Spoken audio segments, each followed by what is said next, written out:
Bonjour à tous, ravi de vous retrouver sur Public Sénat. Hier soir, en début de soirée, les sénateurs ont adopté une proposition de loi de l'élue UMP Catherine Procaccia, un texte qui propose de réformer en profondeur la sécurité sociale étudiante, un système qui est jugé fonctionnant mal et coûtant trop cher, à la fois par les étudiants, les principaux usagers, mais aussi très régulièrement, annuellement, par la Cour des comptes.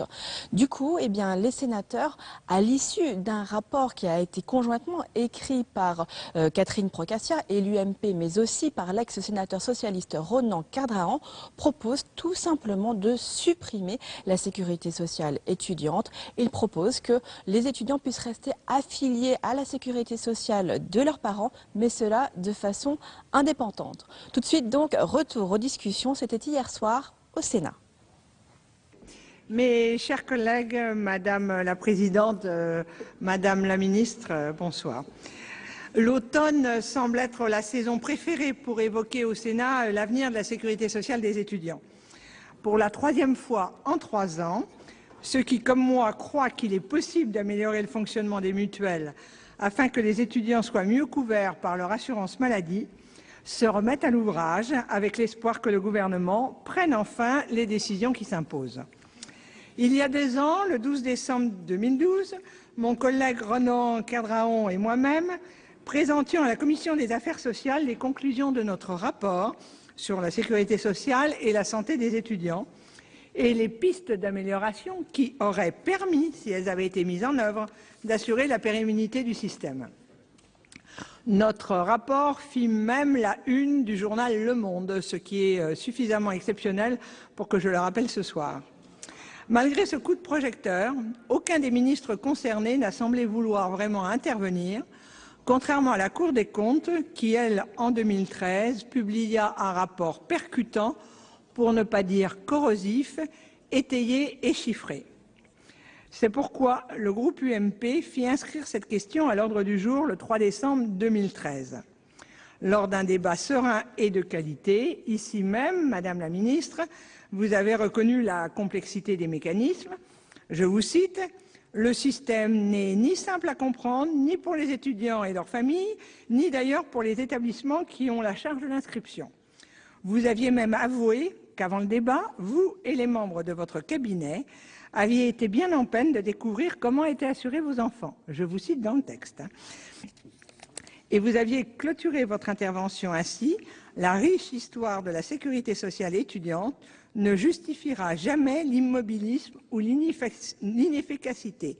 Le gouvernement agira sans tabou, reconnaissant que la situation des finances publiques l'exigeait. » J'y ai cru. J'y ai cru, comme votre engagement que vous avez pris ici pour la rentrée universitaire de 2014, que tous les étudiants seraient affiliés enfin au 1er septembre, dès le début de leur cours, et non en octobre. Il suffisait de modifier un décret périmé. Mais comme sœur Anne, ne voyant rien venir, j'ai fini par déposer en juin de cette année la présente proposition de loi, co-signée par plus de 80 sénateurs, issus de 3 groupes politiques différents. Je les remercie de me soutenir, ou plutôt de soutenir tous ces étudiants exaspérés par la complexité des dysfonctionnements, particulièrement de la MDE, et qui se retrouvent démunis et renoncent à se soigner. Je ne l'ai pas envoyé en co-signature à mes collègues socialistes, mais je sais que plusieurs d'entre eux partagent mon analyse et fustigent l'immobilisme qui a conduit la MDE à la situation dans laquelle elle est aujourd'hui.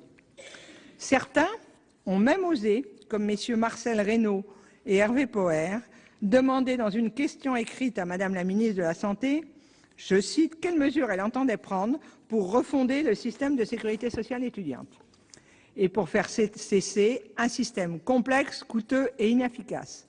Question restée sans réponse. » Je ne suis donc pas la seule.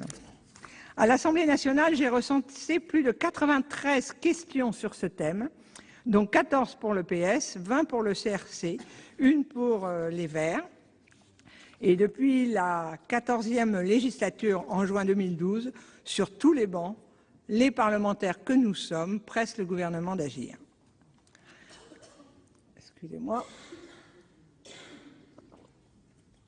Ce soir, ce troisième rendez-vous automnal sera, je l'espère, celui d'une refondation. Celui au cours duquel nous allons enfin savoir si la volonté parlementaire et gouvernementale est de faire perdurer un système uniquement parce qu'il a été créé à la Libération il y a 70 ans. Ce soir, nous allons mettre dans la balance, d'un côté, la soif de représentativité des syndicats et de l'autre, les attentes de simplicité et d'efficacité que réclament les étudiants. Pourquoi ces derniers seraient-ils si différents des autres jeunes du même âge qui, apprentis, salariés ou déscolarisés, ne bénéficient pas, et le terme bénéficier est sans doute un verbe inapproprié, eux, d'un système spécifique? Et si les actions de prévention contre le binge drinking, le sida ou les addictions étaient si efficaces, pourquoi seraient-elles réservées aux seuls étudiants?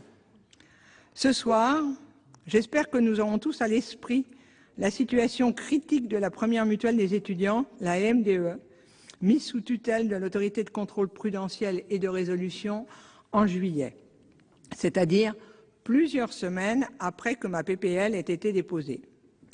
C'est en particulier pour que puissent être trouvées des solutions immédiates que la Commission a voté un texte amendé. Enfin, ce soir, nous allons savoir si la volonté gouvernementale de simplification de la vie des Français et si la chasse aux dépenses inutiles sont bien réelles. Bref, une soirée sous le signe du concret, de la simplicité, à l'image de cette courte PPL de 6 articles. Même si, dans cet hémicycle, presque tous connaissent le système français de couverture du risque maladie et maternité des étudiants, je rappellerai brièvement, pour tous ceux qui, je le sais, nous suivent en direct sur le site du Sénat. Ce système, il est d'abord unique en Europe. Unique parce que partout ailleurs, les jeunes qui suivent des études relèvent soit du régime commun, soit du régime des parents, et que les étudiants sont bien considérés comme des jeunes comme les autres. Il est original, car les étudiants sont officiellement rattachés au régime général. C'est par le biais d'une délégation de service public que depuis 1948, les prestations de base sont servies par les mutuelles qui perçoivent en 2014 50 € par étudiant pour couvrir les frais de fonctionnement. Cette remise de gestion est versée par la CNAM, la Caisse nationale d'assurance maladie. Elle est en diminution depuis 3 ans, mais s'avère plus élevée que pour d'autres régimes délégués. Ce système est subsidiaire, car il ne couvre pas tous les étudiants, comme par exemple ceux qui sont salariés, ou les enfants ayant droit de la SNCF, qui ne dépendent nullement des mutuelles étudiantes, mais du régime de leurs parents.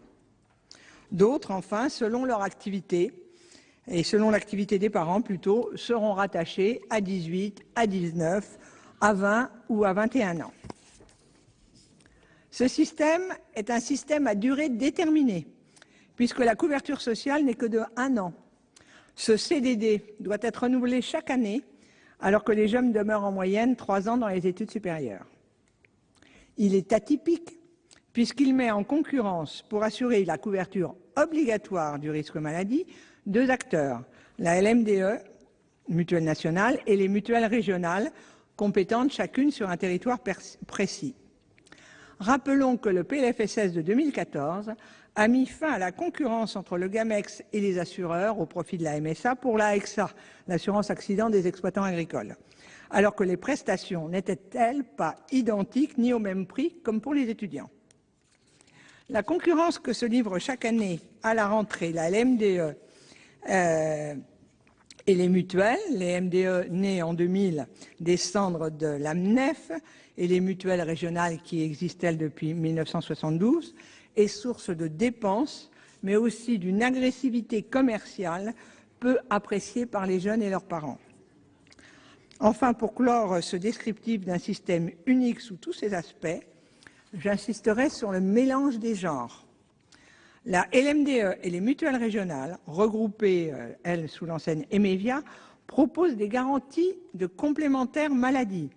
C'est aussi incongru que si les caisses d'assurance maladie essayaient de vendre une assurance complémentaire santé en même temps qu'elles procèdent à l'affiliation des assurés sociaux. confusion entretenue par leur appellation de mutuelle, ce qui conduit aussi à une distorsion de traitement de ceux qui sont les simples assurés sociaux et des affiliés assurés complémentaires. Pour ne pas allonger mon propos sur la description de toutes les étrangetés de ce système social, je vous renvoie à notre excellent rapport sénatorial de 2012. Mais impossible cependant de ne pas citer l'incroyable complexité de la mutation interrégime.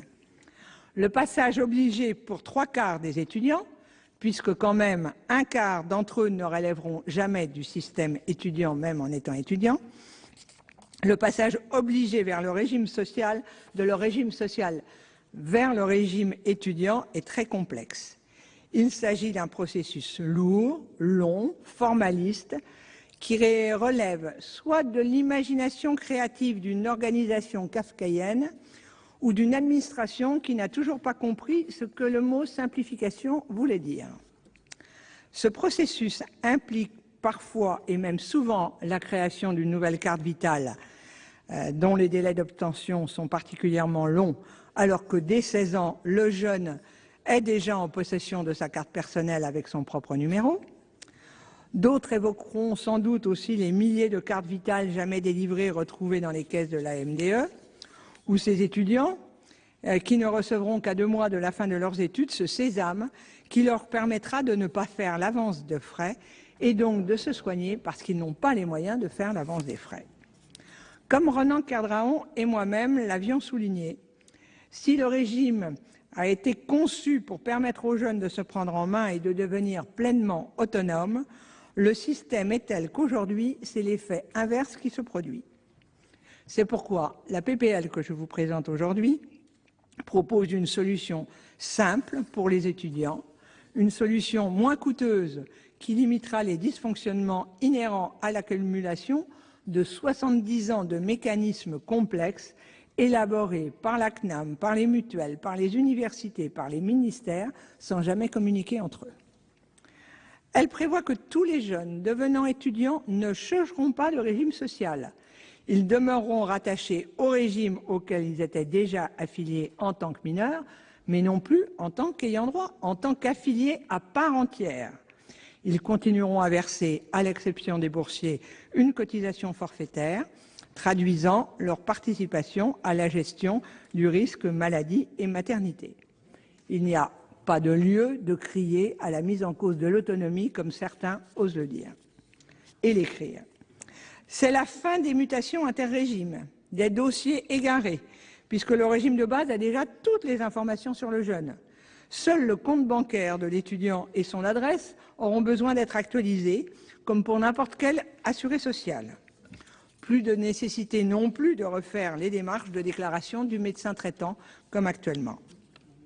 Outre sa simplicité, cette solution est génératrice d'économies, et d'économies pour l'assurance maladie en général. La CNAM l'a évalué à 69 millions d'euros. Certains contestent ce chiffre. Je n'ai pas les moyens, comme eux, ou comme la CNAM, ou comme la Cour des comptes, de faire cette évaluation. Mais je pense qu'ils dépensent beaucoup d'énergie à tenter d'expliquer que le régime général est plus coûteux que celui des étudiants, alors que ceux des étudiants ne gèrent ni les arrêts maladie, ni les accidents du travail. Pour ma part, je fais confiance aux chiffres avancés par la Cour des comptes et par la CNAM. À ma demande, la Commission des affaires sociales a voté un amendement au texte initial que je proposais afin de décaler l'entrée en vigueur de la loi de 3 ans. L'administratrice provisoire de la LMDE, nommée en juillet par l'autorité de contrôle prudentiel et de résolution, l'UNSA, au titre des salariés de la LMDE, le directeur de la CNAM, nous ont tous dit que si une solution n'était pas trouvée dans les 3 mois, la LMDE serait dans l'incapacité d'assurer la rentrée universitaire de 2015. Eu égard à ces informations, j'ai décidé de laisser du champ libre pour une solution transitoire, tout en rappelant que pour moi, l'adossement n'est qu'une étape, elle n'est pas une fin en soi. Durant cette période, la LMDE pourrait être adossée au régime général. Cela laisserait du temps aux mutuelles régionales de se préparer à la disparition de la délégation de gestion et aux étudiants comme au gouvernement de mesurer s'il est utile de garder une vitrine, LMDE ou mutuelle régionale, alors que tout le travail de gestion sera fait en amont par la CNAM ou par les régimes de base, si c'est ma proposition qui s'est adoptée. Pour limiter les conséquences sur l'emploi, 1800 salariés travaillent dans les deux réseaux. Le texte voté en commission prévoit désormais le transfert automatique des contrats de travail des personnels affectés au régime obligatoire dans les régimes d'origine. Pour votre information, 80% des étudiants relèvent, de par leur origine, du régime général. Cette disposition, je le signale, est demandée et attendue par les personnels de la MDE. L'actualité, comme je le disais, est particulièrement pressante pour cette dernière. La MGEN vient de dénoncer la convention d'adossement qui la liait à la MDE. Elle récupère aussi tous les contrats d'assurance maladie complémentaire qu'elle avait délégués à la LMDE, 130 000 si mes souvenirs sont bons, et la MDE perd ainsi la moitié de son portefeuille d'assurance complémentaire. Sans compter les règles européennes de solvabilité, le fameux Solva 2, qui vont mettre en difficulté les petits assureurs. Je vois mal comment les mutuelles étudiantes, que ce soit la MDE ou les mutuelles régionales, pourront, dans leur version assurée en 2017, pouvoir répondre à ces réglementations assurantielles. Là encore, les mutuelles vont être condamnées à travailler avec des grands, mais cette fois des grandes assurances. Je terminerai mon intervention en répondant aux trois principales objections qui ont été soulevées contre le maintien des étudiants dans le régime de leurs parents, je le rappelle, en étant complètement autonomes. Objections que vous avez presque tous reçues par mail. La première critique, c'est que cette proposition de loi serait une réponse structurelle aux seules difficultés de la MDE. Les mutuelles régionales n'auraient pas à en pâtir. J'estime, pour ma part, que le système est démesurément complexe, qu'il n'est pas adapté à la massification de l'enseignement supérieur et qu'il crée une distinction élitiste entre les étudiants et les autres jeunes du même âge. Je n'accepte donc pas que l'on refuse de simplifier le système pour justifier de l'organisation actuelle. Et je rappelle que ma proposition de loi a été déposée avant les problèmes de la LMDE et que son objectif est de simplifier la vie des étudiants et rien d'autre.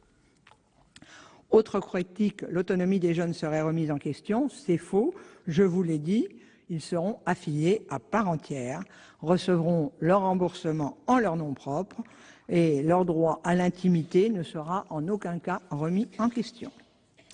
Dernière objection, les mutuelles étudiantes ne pourraient plus continuer à remplir leur mission de prévention.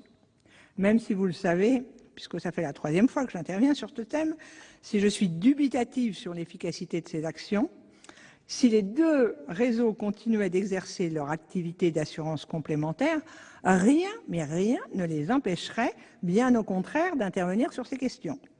Rien n'empêcherait non plus les services universitaires de prévention, les SUMS que Mme Fioraso a accepté de rebaptiser d'une façon un peu plus claire, de renforcer leur action et de collaborer avec les associations étudiantes. Avec ce texte, je n'entends pas nier toute spécificité de cette période de transition qu'est la vie étudiante, tout en doutant qu'elle soit plus difficile que celle des autres jeunes, et en particulier de tous ceux qui sont sans emploi. Mais je veux améliorer la situation de 1,7 million de personnes en simplifiant un système devenu obsolète. Si nous votons le texte ce soir, nous aiderons des centaines de milliers de jeunes à sortir du labyrinthe, tel Ariane aidant Thésée. Je m'étonne d'ailleurs qu'aucun amendement n'ait été déposé sur ce texte, même pas un amendement de suppression. J'y vois un signe encourageant. Je veux croire que ce texte suivra le même chemin que ma proposition de loi sur le contrôle des comptes des comités d'entreprise, qui a été débattue ici il y a un an, en octobre 2013. Elle avait été votée, et c'était sous l'ancienne majorité sénatoriale, malgré l'avis défavorable du ministre du Travail, qui 2 mois après l'a intégrée quasiment intégralement dans sa loi sur la formation professionnelle. J'espère, Madame la Ministre, que comme M. Sapin, et avec vos collègues chargés de ce dossier, ce texte vous permettra d'aboutir à de réelles avancées que réclament les étudiants et leurs familles. Merci, Madame Procaccia. Madame la ministre, vous avez la parole.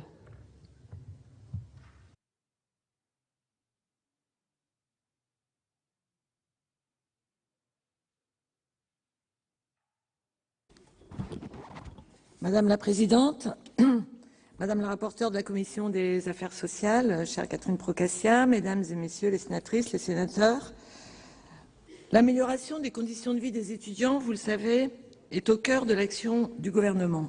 Cette priorité est le fruit d'une conviction profonde. Les conditions de vie matérielles déterminent la capacité des jeunes à réussir leurs études, surtout dans le premier cycle. Il n'est pas tolérable que des étudiants échouent pour des raisons sociales ou financières, les deux étant souvent liés. Cette priorité poursuit un objectif politique, la relance de la démocratisation de l'accès à l'enseignement supérieur, car le diplôme demeure la meilleure protection contre le chômage. L'enseignement supérieur doit donc mieux jouer son rôle d'ascenseur social. Aujourd'hui, non seulement il reproduit les disparités sociales, mais il les aggrave d'un facteur 3. C'est-à-dire qu'on a une représentation 3 fois inférieure à la véritable représentation sociale dans les universités. Alors, à l'heure où vous débattez du projet de loi de finances pour 2015, je tiens à rappeler rapidement que le gouvernement s'est donné les moyens de sa politique en faveur des étudiants. Depuis 2012, 458 millions d'euros supplémentaires ont été réinvestis dans les bourses sur critères sociaux pour mettre en place une réforme ambitieuse. Un plan de construction de 40 000 logements étudiants a été lancé pour combler le déficit du parc social, notamment dans les métropoles concentrant le plus d'étudiants. Un dispositif de caution locative étudiante, la clé, a été mis en place par l'État pour aider les étudiants qui ne trouvent pas de logement dans le secteur locatif privé, faute de garant familial. En matière de santé, ma collègue Marisol Touraine a étendu la possibilité de bénéficier de la couverture maladie universelle complémentaire CMU-C aux étudiants isolés en situation précaire et j'ai encouragé l'ouverture de 30 centres de santé dans les universités d'ici 2017. Merci de l'avoir rappelé, Madame Procaccia, notamment par la transformation des médecines préventives universitaires et par la transformation des SUMS en points campus santé. À ce jour, 18 ont été créés pour améliorer l'accès aux soins des étudiants, l'autonomie des étudiants.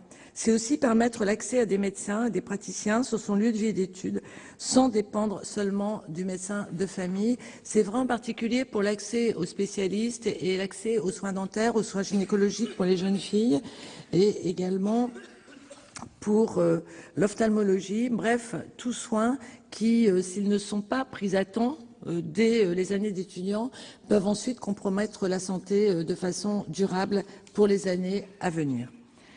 Faire de la jeunesse, cet effort considérable a d'ailleurs été apprécié par les étudiants avec lesquels j'ai toujours travaillé en dialogue. Faire de la jeunesse une priorité, comme l'a voulu le président de la République, c'est d'abord lui permettre de se former dans de bonnes conditions, mais c'est aussi lui donner les moyens de son autonomie. Or, force est de constater que notre modèle social peine à donner aux jeunes toute leur place. La France n'a pas toujours clarifié sa politique entre soutien aux familles et soutien à l'autonomie des jeunes.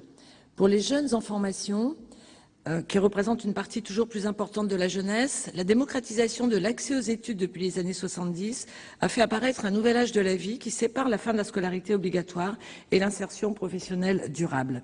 Cette période de formation et d'insertion doit être mieux protégée socialement. C'est dans ce contexte que le régime étudiant de sécurité sociale prend toute son importance. Créé en 1948 suite à l'adoption d'une proposition de loi portée par Madame Marcelle Devaux, sénatrice gaulliste de la Seine, il n'a jamais été aussi pertinent qu'à notre époque, quand plus de la moitié d'une classe d'âge accède à l'enseignement supérieur au moins de la première année du premier cycle. Ce régime est considéré par beaucoup comme la première pierre, première étape d'un statut social de l'étudiant qui reste à construire pour répondre à la massification des études. Il se caractérise par une affiliation spécifique des étudiants en contrepartie du versement d'une cotisation annuelle forfaitaire d'un montant symbolique ouvrant droit à un niveau de prestation de base identique au régime général. Il marque une volonté politique de définir l'étudiant comme un assuré social autonome et non un simple ayant droit de ses parents. Il permet une acquisition progressive de l'autonomie sanitaire des jeunes et garantit une proximité vis-à-vis des assurés sociaux en développant un accompagnement par les pairs dans la maîtrise des parcours de soins, en produisant une expertise et en menant des actions de prévention au plus près des lieux de vie étudiants. Il favorise enfin la démocratie sociale en associant étroitement les étudiants à sa gestion, ce qui est formateur en soi, gestion déléguée par la CNAM aux mutuelles étudiantes. Enfin, il permet la prise en compte de spécificités de la population étudiante en matière de santé. Je l'ai déjà évoqué, mais j'y reviendrai. Les motivations qui ont présidé à sa création en 1948, je l'ai dit, demeurent plus que jamais d'actualité. Les étudiants sont les mieux à même d'exprimer leurs besoins en matière de santé. Les enquêtes régulièrement publiées par les mutuelles étudiantes apportent une expertise unique sur l'état de santé des jeunes. Elles alimentent la réflexion des pouvoirs publics et les débats politiques, y compris d'ailleurs dans cet hémicycle, à plusieurs reprises, comme l'a fait remarquer Madame la sénatrice Procaccia. Alors que l'efficacité de la prévention par les pairs est avérée, une politique de prévention efficace en direction des jeunes ne peut pas se passer de l'engagement d'étudiants impliqués. D'ailleurs, quand des municipalités comme Nantes, Nice, Rennes, Vannes, Lille ou Brest sollicitent les mutuelles étudiantes pour mener des actions de prévention pendant leurs événements festifs, c'est bien parce qu'elles les reconnaissent comme des acteurs incontournables et on voit que c'est assez transversal comme reconnaissance. Enfin, la bonne connaissance et la maîtrise du système de soins sont des conditions indispensables à la prise d'autonomie des jeunes qui ne se décrètent pas mais se construisent par l'éducation sanitaire sur le terrain et en particulier avec les mutuelles étudiantes. Garantir l'autonomie des étudiants en matière de santé n'est donc pas un luxe inutile, mais c'est une nécessité. Certes, le privilège de la jeunesse conduit sans surprise au constat d'une bonne santé relative des étudiants. Elle est meilleure d'ailleurs pour les étudiants que pour les jeunes qui ne poursuivent pas d'études.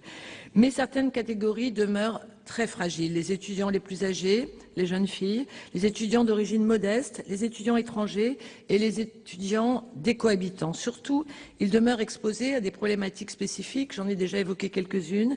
Je voudrais évoquer aussi des problématiques qui surgissent de plus en plus souvent, le mal-être, la santé sexuelle, les pratiques addictives, d'alcoolisation en particulier, qui sont de plus en plus importantes chez les étudiants et surtout qui apparaissent par pic à des moments bien précis de la semaine et qui ont gagné également les étudiantes, ce qui n'était pas le cas jusqu'à une période récente.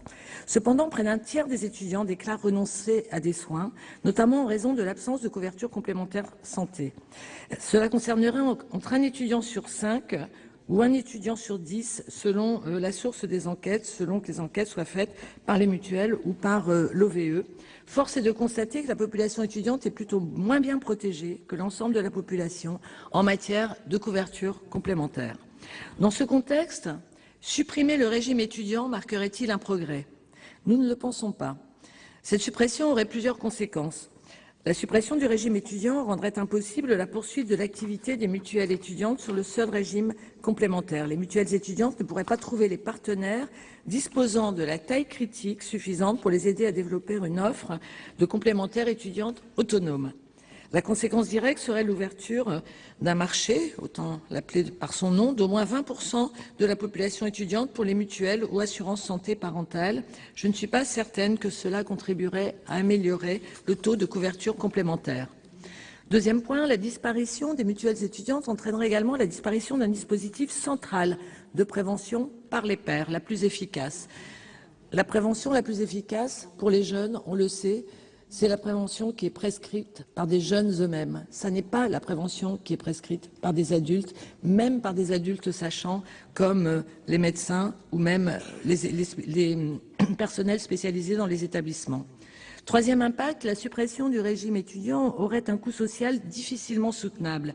Il entraînerait la suppression de 1300 emplois temps plein au sein des deux réseaux. L'amendement adopté en commission pour permettre le transfert automatique des contrats de travail des salariés de mutuelles étudiantes vers les caisses primaires d'assurance maladie ne règle pas toute la question.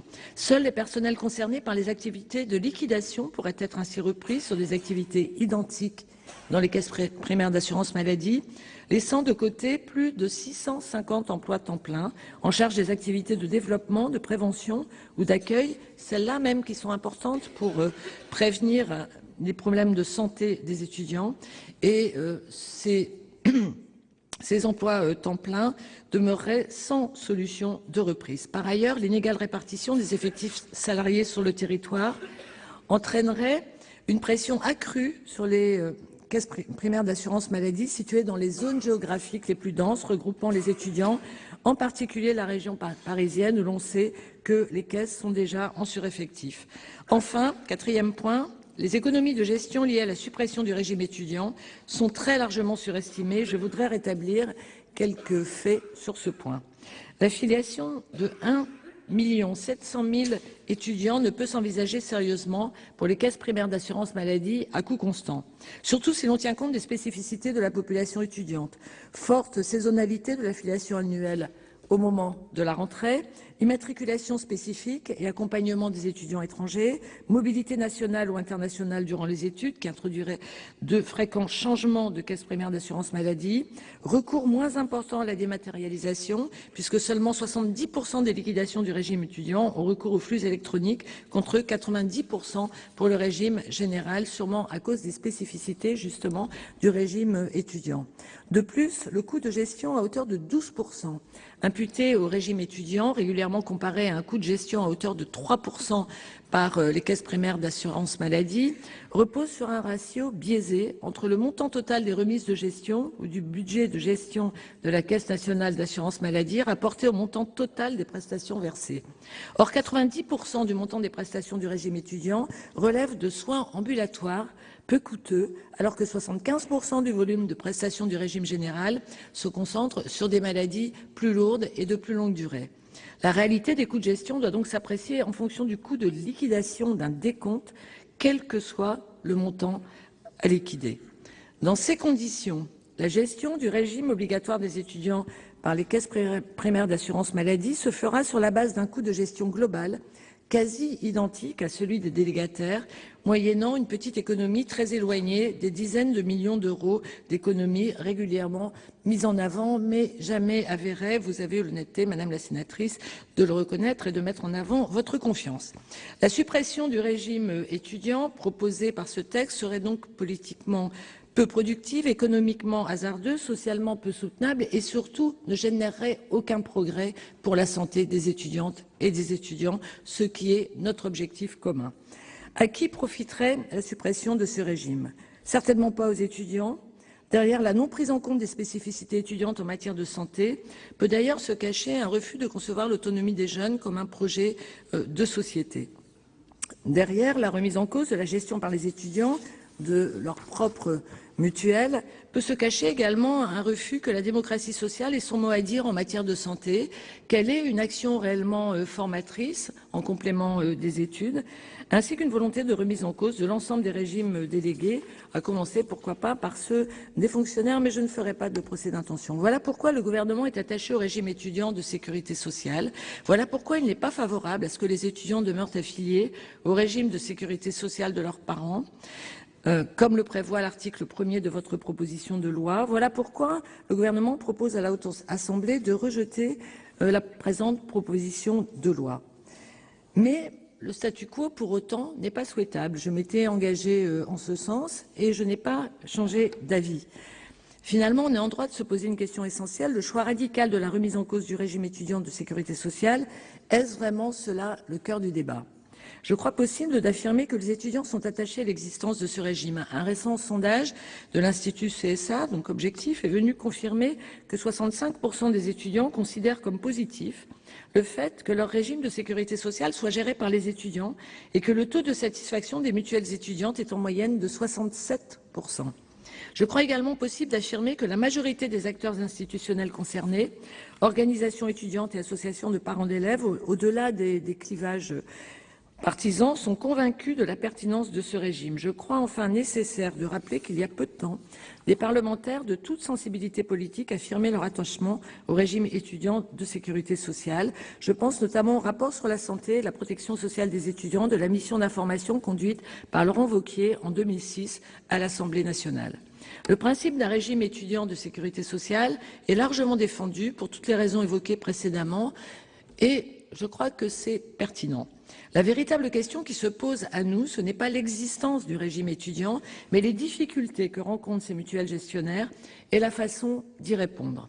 Le principal enjeu, ce n'est donc pas la suppression de ce régime, mais bel et bien son amélioration dans l'intérêt même des étudiants.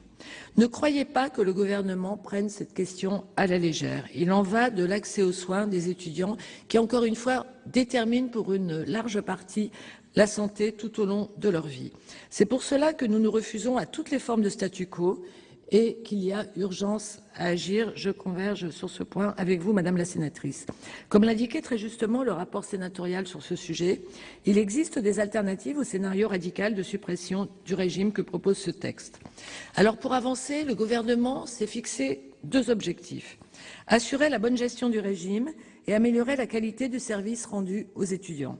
Le gouvernement a demandé aux mutuelles délégataires de contribuer à l'effort aux économies de gestion de la protection sociale.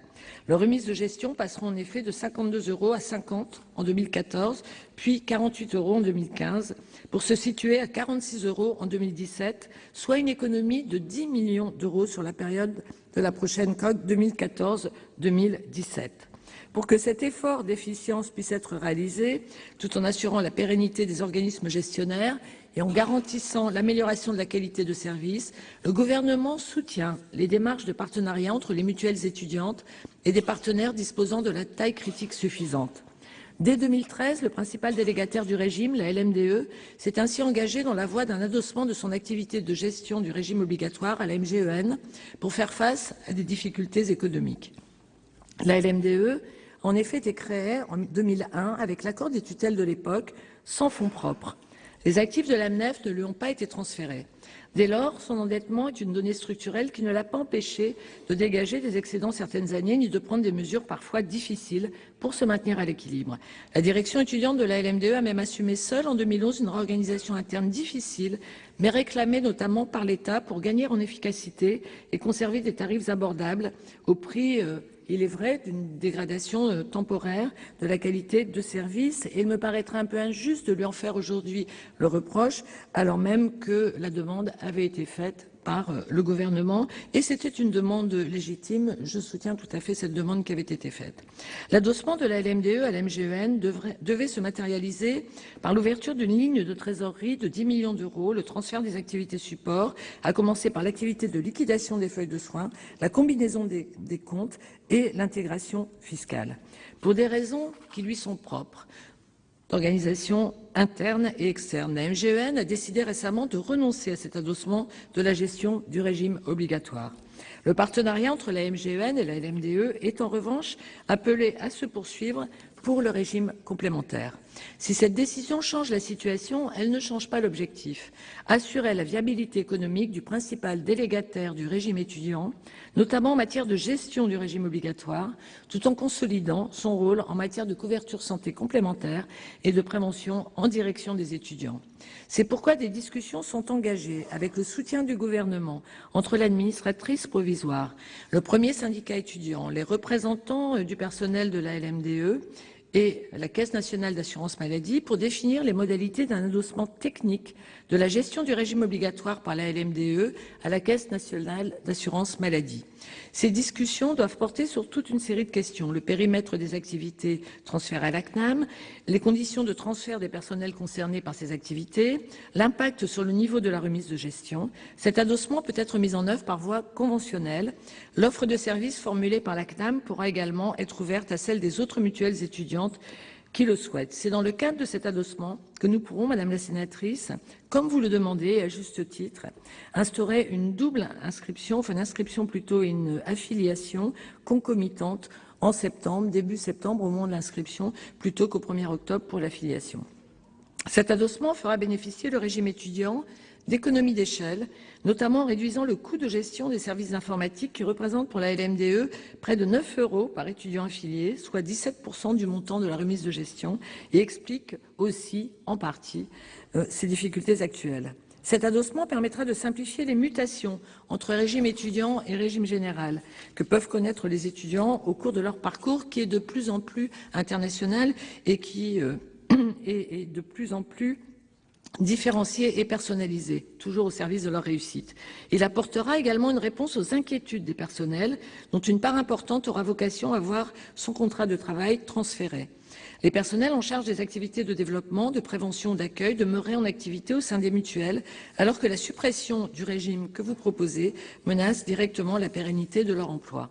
Ce scénario recentre l'activité de la LMDE sur l'essentiel de ses missions: l'affiliation des étudiants, la construction de services de complémentaire santé adaptés aux besoins des étudiants, la prévention par les pairs et l'éducation à la santé et au système de soins, ainsi que l'activité nécessaire pour permettre tout cela. La liquidation des feuilles de soins ne fait pas, à proprement parler, partie du cœur de métier de ces mutuelles. Cette solution d'adossement technique, conjuguée au partenariat entre la LMDE et la MGEN sur la gestion du régime complémentaire, permet donc d'assurer la pérennité de cette mutuelle tout en répondant aux objectifs mis en avant dans le rapport sénatorial. Amélioration de la gestion, simplification des démarches, amélioration de la qualité du service rendu. Voilà, mesdames et messieurs les sénateurs, madame la sénatrice Catherine Procaccia, le scénario auquel travaille le gouvernement. Dans un délai, vous l'avez dit, qui est limité dans le temps, mais que nous nous engageons à tenir. Ce scénario démontre qu'il est possible de répondre aux interrogations légitimes que soulève cette PPL sans remettre en cause l'existence même du régime étudiant qui a prouvé son utilité. En votant cette proposition de loi, le Sénat, celle que vous proposez, le Sénat remettrait en cause le processus qui a été engagé. Cette proposition intervient en quelque sorte à contretemps. Elle créerait des difficultés nouvelles en faisant basculer les 1 700 000 étudiants affiliés au régime étudiant dans l'inconnu. Il est aujourd'hui possible d'avancer de façon pragmatique par la négociation avec l'ensemble des acteurs, sans défendre le statu quo, ni faire table rase des acquis du passé. Pour toutes ces raisons, le gouvernement vous demande de repousser la proposition de loi qui vous a été soumise par la rapporteure Catherine Procaccia et vous demande de souscrire à la proposition alternative que je viens de vous proposer en son nom. Merci de votre attention. Merci Madame la Ministre. Dans la suite de la discussion générale, la parole est à Monsieur Jérôme Durain pour le groupe socialiste. Vous avez la parole, chers collègues.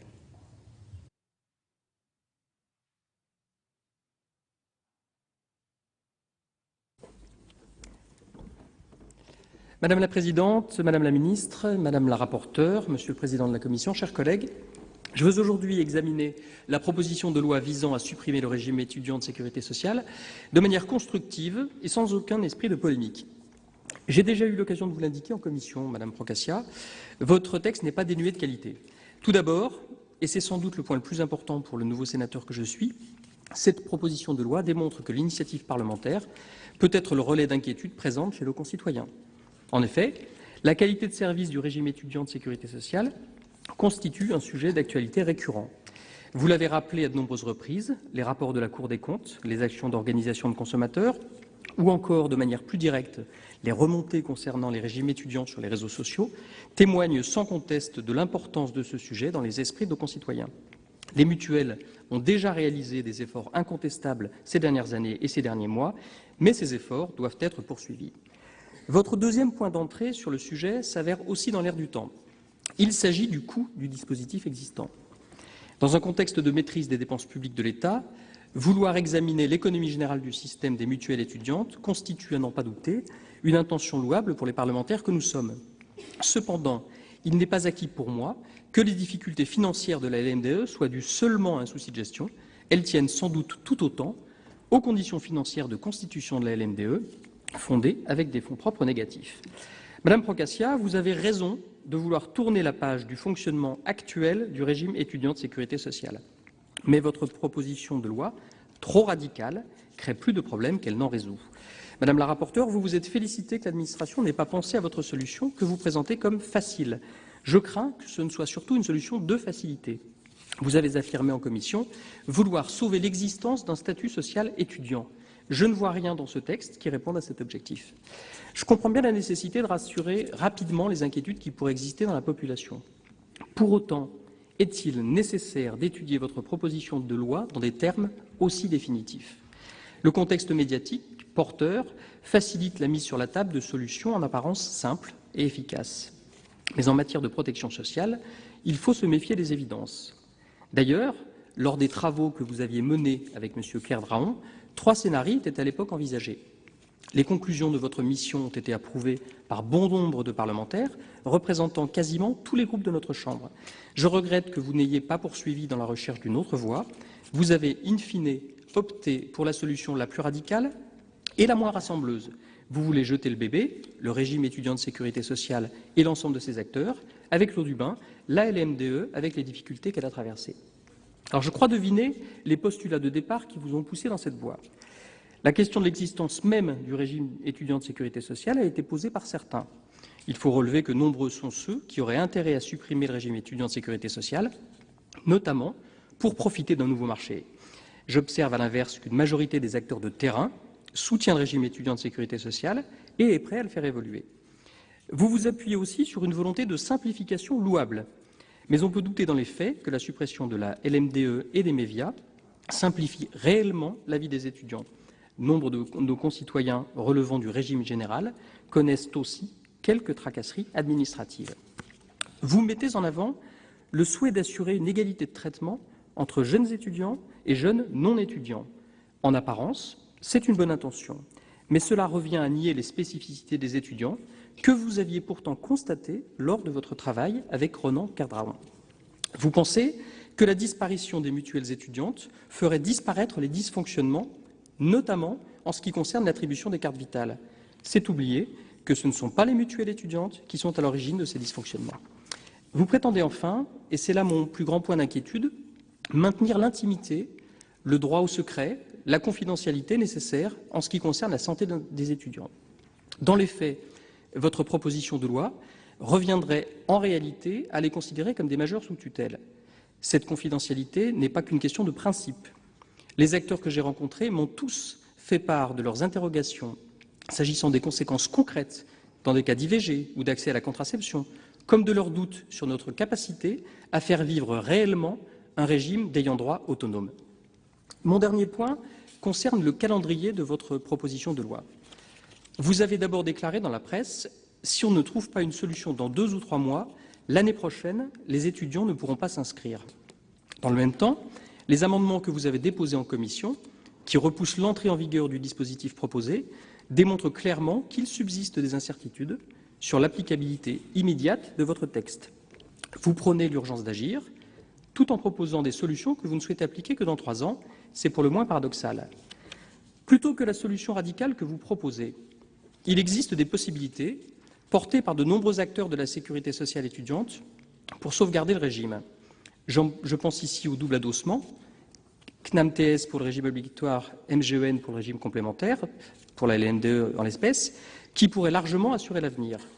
Sur le modèle de la mutuelle générale de la police il y a 10 ans, le transfert du back-office des mutuelles étudiantes à la CNAM-TS peut également être envisagé, sans remise en cause nécessaire du duopole de gestion du régime obligatoire, ni de leur activité en régime complémentaire.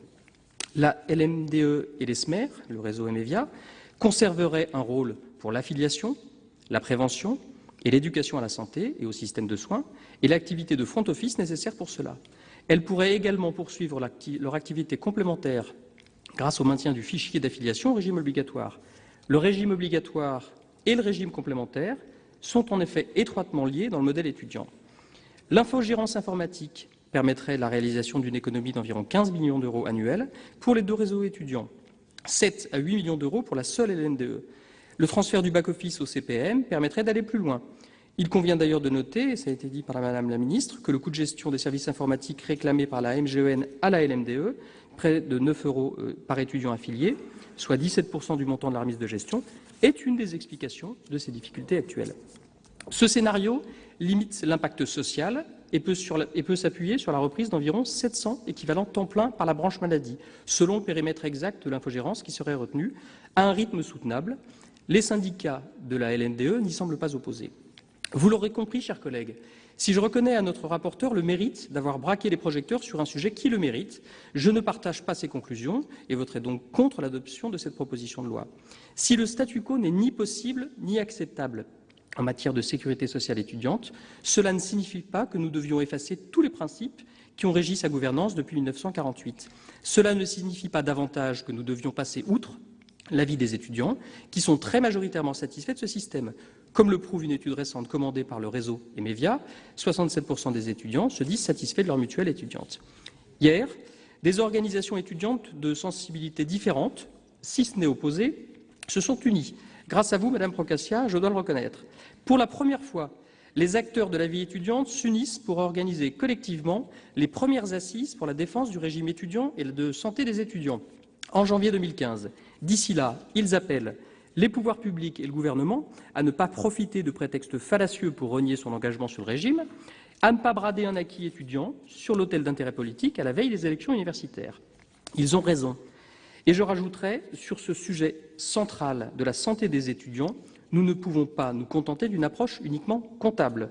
Le régime étudiant de sécurité sociale, en développant un accompagnement par les pairs dans la maîtrise du parcours de soins, en produisant une expertise et en menant des actions de prévention au plus près des lieux de vie étudiants, permettent une acquisition progressive de l'autonomie sanitaire des jeunes et garantit une proximité vis-à-vis des assurés sociaux. Une politique de prévention en direction des jeunes est d'autant plus efficace qu'elle s'appuie sur l'implication d'étudiants engagés. Dans une période où la jeunesse est confrontée à des difficultés économiques et sociales, nous ne pouvons pas nous contenter des dispositifs administratifs de prévention. La prévention par les pairs, les solidarités humaines doivent donc être renforcées. Avec l'aide du gouvernement, en s'appuyant sur les acteurs du régime étudiant de sécurité sociale et sur les propositions qu'il formule pour son évolution, je crois qu'il existe d'autres solutions pour assurer l'avenir de la santé étudiante. Merci, mon cher collègue. La parole est à Madame Aline Archambault pour le groupe écologiste.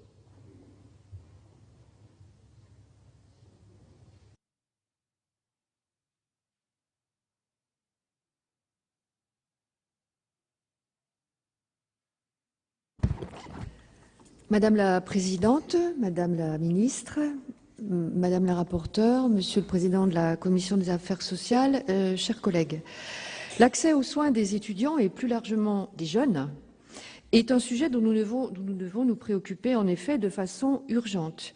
17,4% des étudiants déclarent avoir renoncé à des soins pour des raisons financières au cours des 6 derniers mois, selon une étude réalisée par le réseau Emevia et le CSA fin 2013. D'autres études donnent même des chiffres allant jusqu'à 35%, et cela va en s'aggravant. Un jeune sur 6 et 19% des étudiants n'ont pas de complémentaire, contre 5% pour le reste de la population. Tout cela témoigne bien d'un problème qui, loin de concerner un nombre minime de jeunes, est de grande ampleur. Nous partageons les conclusions du rapport rédigé par Madame Procaccia et Monsieur Kerdraon en 2013 sur la sécurité sociale et la santé des étudiants. Le système de couverture santé des étudiants ne fonctionne plus. Attente interminable pour recevoir sa carte vitale ou pour entrer en contact avec un conseiller, longueur des procédures de remboursement, difficulté à faire valoir son droit au tiers payant chez certains professionnels de santé qui redoutent de ne pas être remboursés par les mutuelles ou dans des délais trop longs, flou du statut même des organismes de sécurité sociale étudiants. Tout ceci contribue à accroître les difficultés à accéder aux soins et c'est sans compter les problèmes de gestion financière des organismes mutualistes étudiants qui dépensent notamment une proportion qui nous paraît démesurée de leur budget pour la publicité et qui fragilise tout le système de santé des étudiants. Ces derniers sont victimes donc de la complexité du système actuel qui n'a pas été prévu pour gérer autant de dossiers et qui se retrouve à devoir gérer 1 700 000 dossiers de jeunes qui changent en plus régulièrement de statut et doivent se réaffilier tous les ans. Les changements de statut tout au long de la scolarité dans l'enseignement supérieur sont nombreux, en effet. Ils sont même de plus en plus multipliés, à la fois par l'allongement de la durée des études, la nécessité de faire des stages, des années d'apprentissage ou par le besoin de travailler pour financer ces études devant la montée de la précarité dans de nombreuses familles. Cela concerne, selon de récentes études de l'Observatoire de la vie étudiante, près de 40% des étudiants. Et avec l'augmentation du coût de la vie étudiante, cette proportion risque encore d'augmenter. Alors, ces changements de statut sont autant de changements d'affiliation qui créent davantage de complexité et renforcent lisibilité du système actuel. La simplification des procédures administratives figure donc clairement parmi les réponses à apporter au plus vite pour que les changements de statut soient réduits au maximum et que tous les étudiants aient facilement accès aux soins et à la santé. Alors, si nous rejoignons le constat de Madame Procaccia sur la nécessité de réformer le système vite, nous ne sommes cependant pas partisans de la mesure principale proposée par sa proposition de loi, à savoir l'affiliation des étudiants au régime de leurs parents. Et ceci pour plusieurs raisons. Cela ne réduit tout d'abord que partiellement la complexité du système, en raison du fait notamment de l'existence de nombreux régimes spéciaux des parents. Nous sommes pour réfléchir à une affiliation de tous les étudiants au régime général dès leur entrée dans le supérieur. En effet, une affiliation au régime général engendrerait, selon nous, d'importantes économies de gestion, éviterait une rupture des droits au moment du transfert d'un régime à un autre et la transition entre la situation d'étudiant et l'accès à la vie active serait également grandement fluidifiée. Ensuite, nous sommes partisans de donner aux étudiants, comme à tous les jeunes d'ailleurs, la plus grande autonomie possible dans la gestion de leur santé comme dans le reste de leur vie. Et nous souhaitons les considérer comme des individus, des personnes indépendantes, responsables, et non seulement comme les enfants de leurs parents. Et l'affiliation au régime général de tous les étudiants, dès leur entrée dans l'enseignement supérieur, permettrait, selon nous, d'affirmer cette autonomie, en leur permettant d'être responsables de leur propre santé, sans risque, en effet, d'intrusion de la part des parents. Enfin, nous souhaitons qu'une réforme d'une telle ampleur soit préparée en ayant bien en tête toutes les conséquences de la disparition de la délégation de gestion de la couverture santé aux mutuelles étudiantes. La proposition de loi dont nous discutons ne répond pas, selon nous, à la question du redéveloppement et du renouvellement nécessaire des mutuelles pour les étudiants en France. Nous sommes partisans du maintien et du développement et de l'amélioration des secteurs de l'économie sociale et solidaire. Au-delà donc de la couverture maladie générale, il faut réfléchir sérieusement au redéveloppement des mutuelles étudiantes dans une logique donc coopérative et de solidarité. Sinon, il y a le risque de glisser vers des dérives assurantielles dont la logique, nous le savons bien, n'est pas du tout la même et dont pourraient pâtir les étudiants, notamment ceux qui sont dans les situations sociales les plus difficiles. Se pose enfin, et vous l'avez posé, Madame la rapporteure, la question de la transition. Comment déverser en quelque sorte 1 700 000 dossiers vers un régime général de sécurité sociale déjà très engorgé. Cela ne peut pas se faire à coût constant. Il est nécessaire, d'autre part, d'anticiper cela pour ne pas avoir besoin de refaire une nouvelle réforme rapidement et ne pas créer une situation finalement pire que la situation actuelle. Donc, il y a toute cette réflexion sur la transition. J'ai entendu un certain nombre d'éléments dans les interventions précédentes, mais c'est évidemment une question importante. Alors, pour toutes ces raisons, vous l'aurez compris, chers collègues, même si encore une fois nous partageons le constat qui a amené Madame Procaccia à proposer cette loi, même si nous partageons son souci qu'on trouve rapidement une solution à un problème qui est effectivement important, nous ne pouvons pas en l'état voter le texte qu'elle a proposé. Je vous remercie. Merci, chers collègues. La parole est à Monsieur Dominique Vatrin pour le groupe CRC.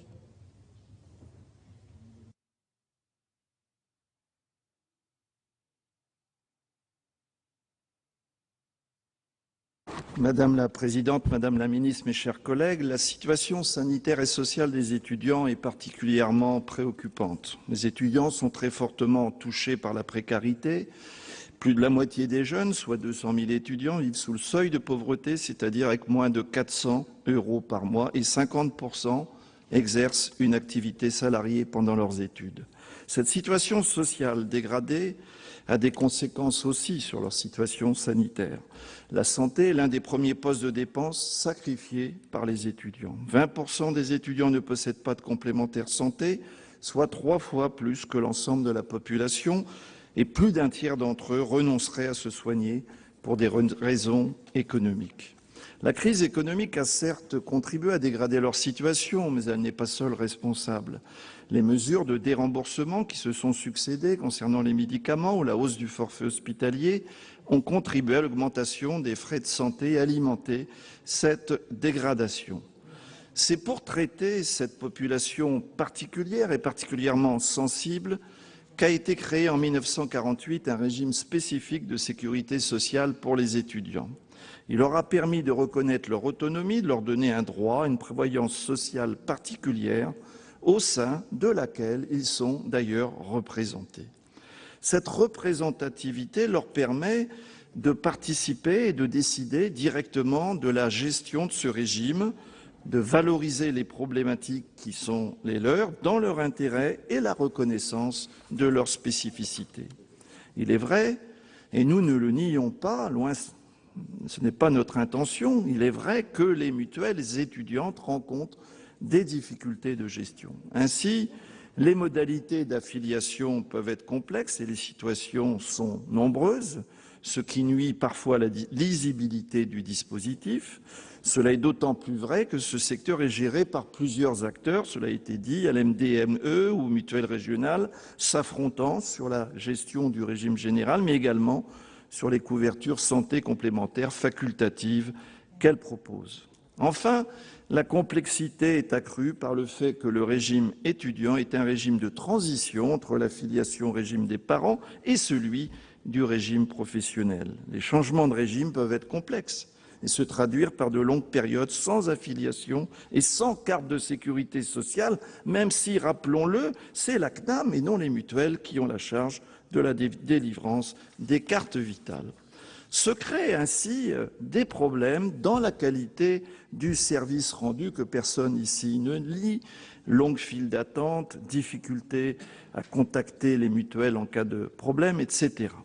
Face à ce constat que nous ne nions pas et à ces difficultés objectives, quelle réponse apporter? C'est bien la question qui nous est posée ici. Sûrement pas celle portée par cette proposition de loi qui, malgré certaines qualités, pour répondre aux difficultés des mutuelles, entend purement et simplement les supprimer et avec elles le principe d'un régime de sécurité sociale étudiante spécifique. La proposition de loi propose de créer à la place de ce régime une affiliation au régime de sécurité sociale des parents, mais avec un statut particulier dont on voit mal les contours, qui permettrait une affiliation soi-disant indépendante. Donc on voit mal dans la pratique comment créer juridiquement ce statut particulier, indépendant, mais affilié, et c'est pour cette raison que nous ne souscrivons pas d'ailleurs à cette proposition. Je le répète, il ne s'agit pas pour le groupe communiste, républicain et citoyen de nier les problèmes du système actuel.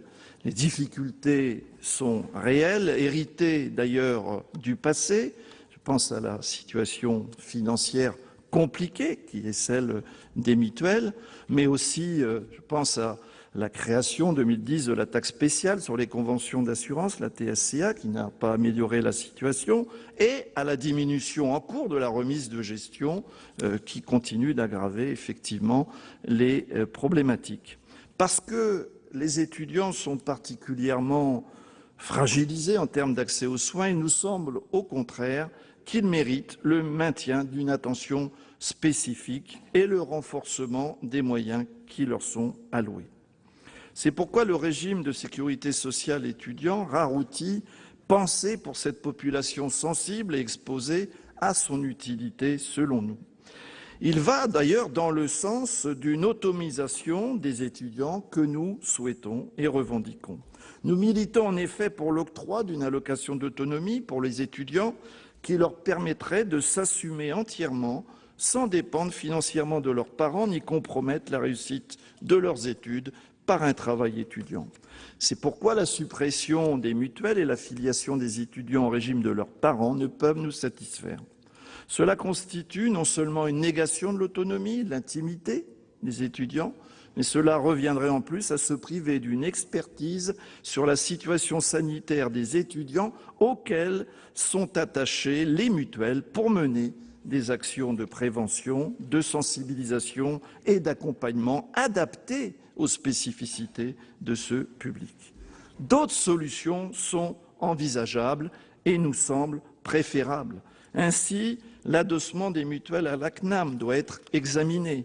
La gestion administrative serait confiée à la CNAM, qui est compétente en la matière, feuilles de soins, etc., ce qui permettrait d'ailleurs d'améliorer la lisibilité du parcours, ainsi qu'un gain de temps dans le traitement des dossiers. Quant aux mutuelles, elles pourraient ainsi se consacrer mieux à leur mission de régime complémentaire, de prévention, d'accompagnement et d'expertise.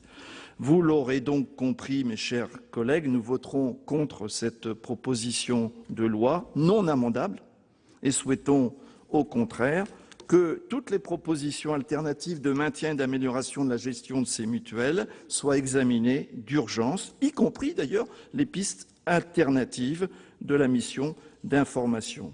Car urgence ne doit pas vouloir dire précipitation à imposer une solution dangereuse qui conduirait à liquider purement et simplement le régime étudiant de sécurité sociale. Merci, cher collègue. La parole est à Madame Hermeline Malherbe pour le groupe RDSE.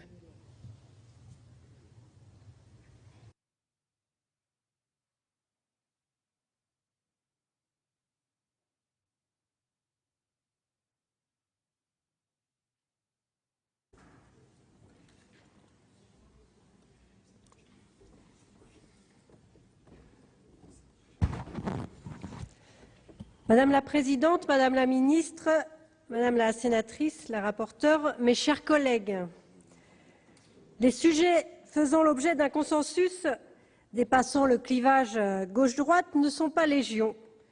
La nécessaire réforme de la sécurité sociale des étudiants est, je crois, l'un de ceux-là.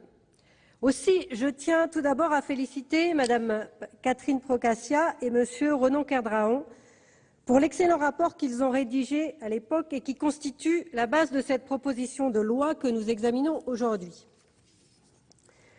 Le constat que nos deux collègues dressaient en 2013 est toujours d'actualité et il est bien résumé finalement dans l'exposé des motifs.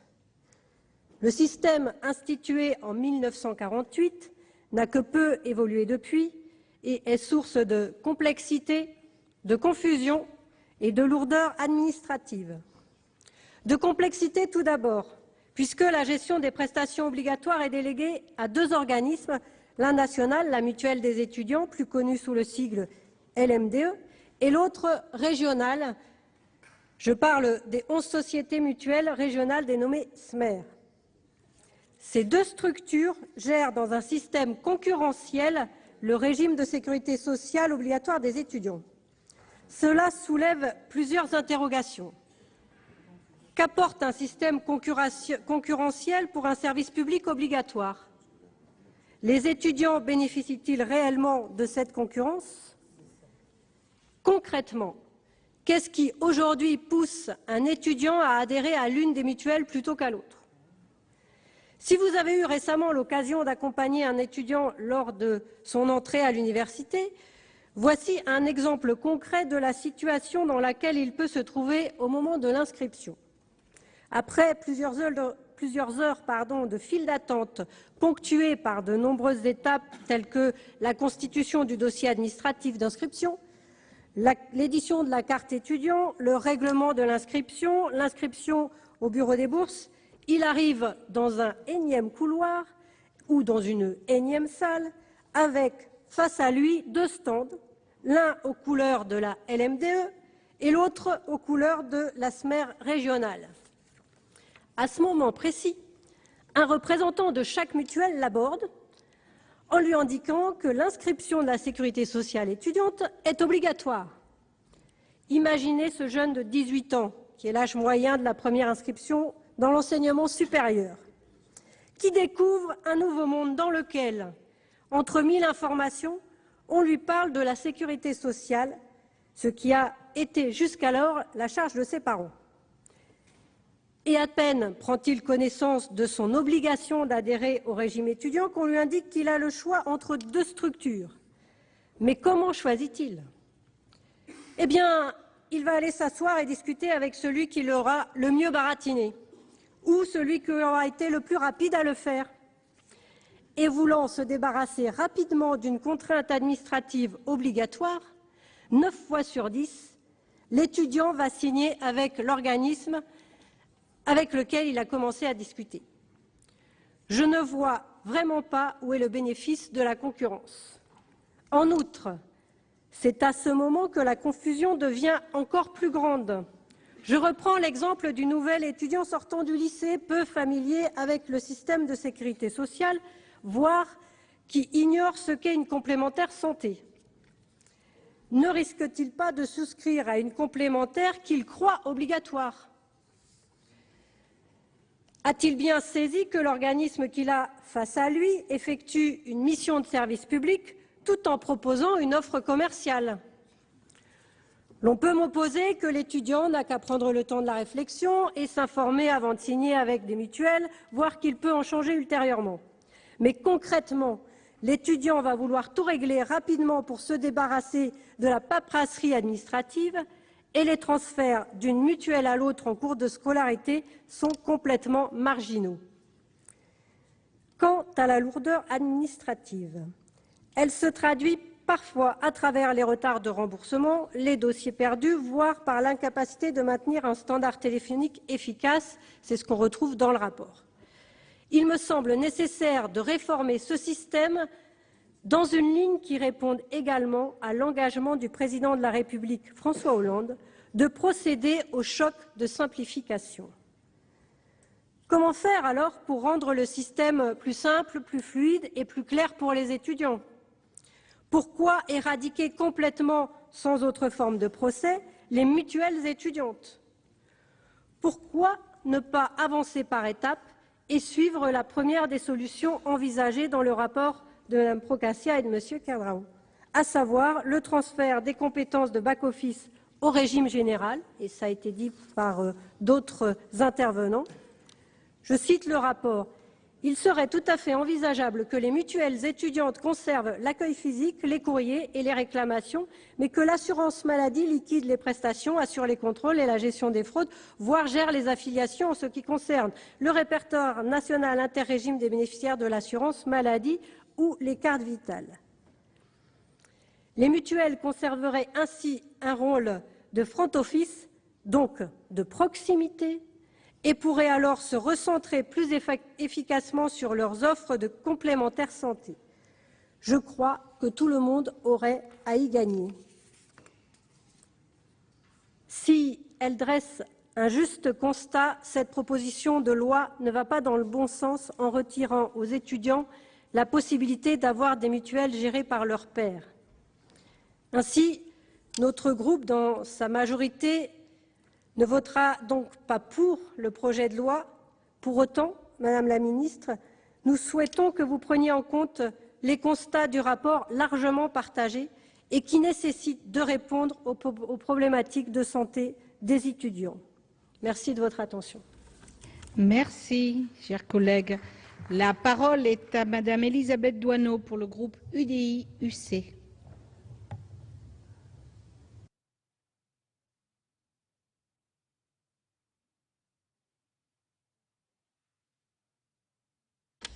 Madame la Présidente, Madame la Ministre, Madame la Rapporteure, mes chers collègues, je tiens à saluer la proposition de loi de Madame Procaccia. Pourquoi? Parce qu'elle traite d'un sujet majeur. Un sujet majeur, celui du régime de sécurité sociale des étudiants, on l'a dit, 1 700 000 jeunes. Ensuite, parce qu'elle s'intéresse à un système qui est ancien et original de par sa structure. La loi du 23 septembre 1948 rend obligatoire pour les étudiants l'affiliation au régime général de la sécurité sociale. Mais la gestion des prestations est déléguée à des organismes spécifiques, les mutuelles étudiantes, qui forment depuis 1971 un duopole. Il s'agit là d'un système unique en Europe. Il ne semble pas qu'on ait été copié. Enfin, parce qu'elle s'attelle à clarifier un système mis à mal par les affaires et perçu comme très obscur pour les étudiants, mais pas seulement. Autant dire que l'objectif initial, qui était de favoriser la citoyenneté sociale des jeunes, ainsi que l'apprentissage progressif de l'autonomie, n'est plus atteint aujourd'hui. Ce système a été créé pour répondre aux demandes et aux besoins d'une époque, qui n'est pas celle que nous connaissons aujourd'hui. À titre d'exemple, le nombre d'étudiants a doublé en 30 ans. Si le système de sécurité sociale des étudiants est ancien et original, cela ne signifie pas pour autant qu'il est immuable. Aujourd'hui, tout semble indiquer qu'une remise à plat s'impose. Les étudiants en constatent quotidiennement ses limites. Le système est devenu inutilement complexe, inutilement coûteux et soumis à de nombreux dysfonctionnements. La Cour des comptes et l'UFC Que Choisir ont récemment remis en cause l'opportunité du maintien d'un système spécifique de sécurité sociale pour les étudiants. Trop complexe. Du fait de sa dénomination, d'une part, le terme de mutuelle crée de la confusion chez les assurés. S'agit-il d'une assurance maladie obligatoire ou d'une couverture complémentaire? D'autre part, la sécurité sociale étudiante est intrinsèquement un régime transitoire. Un étudiant en moyenne le reste pendant 3 ans. De plus, la législation oblige ceux qui sont en alternance, en apprentissage ou salariés à un va-et-vient permanent entre le régime social de l'entreprise dans laquelle ils travaillent et le régime étudiant. Cette complexité est supportée à la fois par les étudiants et les régimes concernés qui doivent réaliser les radiations puis les réinscriptions. À cela s'ajoute ensuite une procédure d'affiliation laborieuse. Le temps de délivrance de la carte vitale, même si les mutuelles étudiantes n'en sont pas les premières responsables, est souvent aléatoire, entraînant des procédures supplémentaires dans l'attente dudit document. Les conséquences pour l'assuré en sont l'avance des frais ou le report sine die des soins, ce qui ne peut être toléré.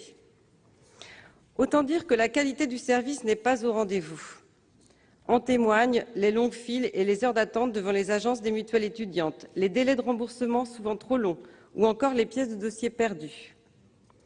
Je ne peux approfondir la liste des dysfonctionnements par manque de temps, ni évoquer les coûts que ce système engendre. Je vous renvoie donc au très bon rapport d'information de M. Cardraon et Mme Procaccia, réalisé en 2012, ainsi que celui de la Cour des comptes de l'année dernière. Pour résumer, que de complexité pour une phase transitoire. Autant dire que le système ne répond plus aux exigences de notre temps. Il est donc temps d'agir. Agir, oui, mais agir comment? 2 solutions s'offrent à nous. D'un côté, la proposition de loi de Mme Procaccia, qui vise à simplifier le système afin de garantir plus de lisibilité ainsi qu'une meilleure qualité de service, tout en permettant des économies de gestion. Grâce à une affiliation indépendante des étudiants au régime des sécurités sociales de leurs parents et à la suppression des mutuelles étudiantes. Cette solution porte sur l'ensemble du système. De l'autre, la proposition de la LMDE de s'adosser à la Caisse nationale d'assurance maladie. Il s'agirait là de déléguer la fonction de gestion de cette première à cette dernière pour que la LMDE puisse se concentrer sur ses fonctions mutualistes. Ici, il n'est nullement question d'une réintégration du régime étudiant par la sécurité sociale. Dans cette hypothèse, la CNAM assure l'infogérance informatique. Pour la simplicité et la clarification, on repassera. Cette solution est d'ailleurs incomplète.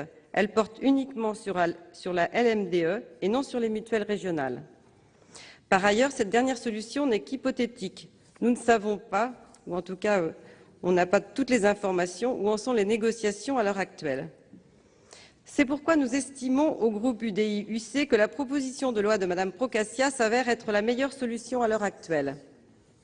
Je tiens à féliciter chaleureusement Mme Procaccia et M. Cardraon pour leur travail.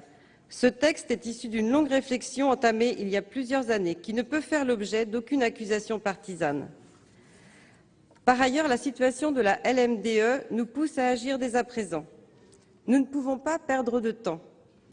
Placée sous administration provisoire depuis juillet, la situation financière de la LMDE est dramatique, avec une dette estimée à plusieurs dizaines de millions d'euros.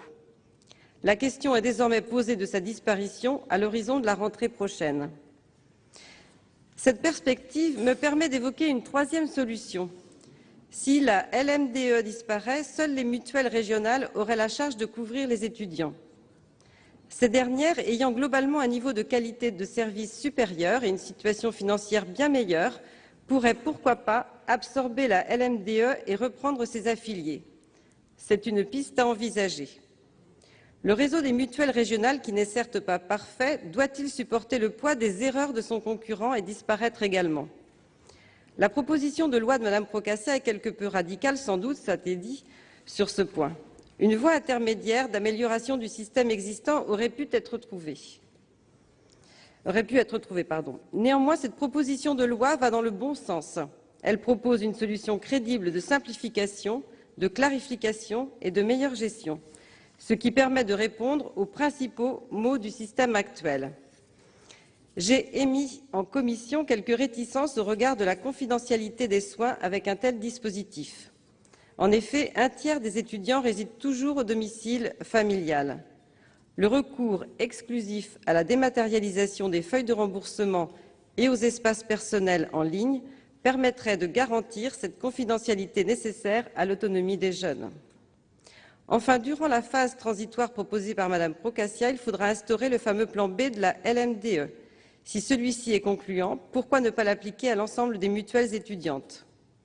Dans tous les cas, il est important que la question de l'efficience et de la transparence soit au cœur de ce nouveau système, en garantissant une publication régulière des mesures de qualité de service. Il est essentiel de délivrer un service efficace et clair aux étudiants, notamment pour les plus précaires. Nous pensons au groupe UDI-UC que ce texte pourra y contribuer. C'est pourquoi nous voterons favorablement ce texte.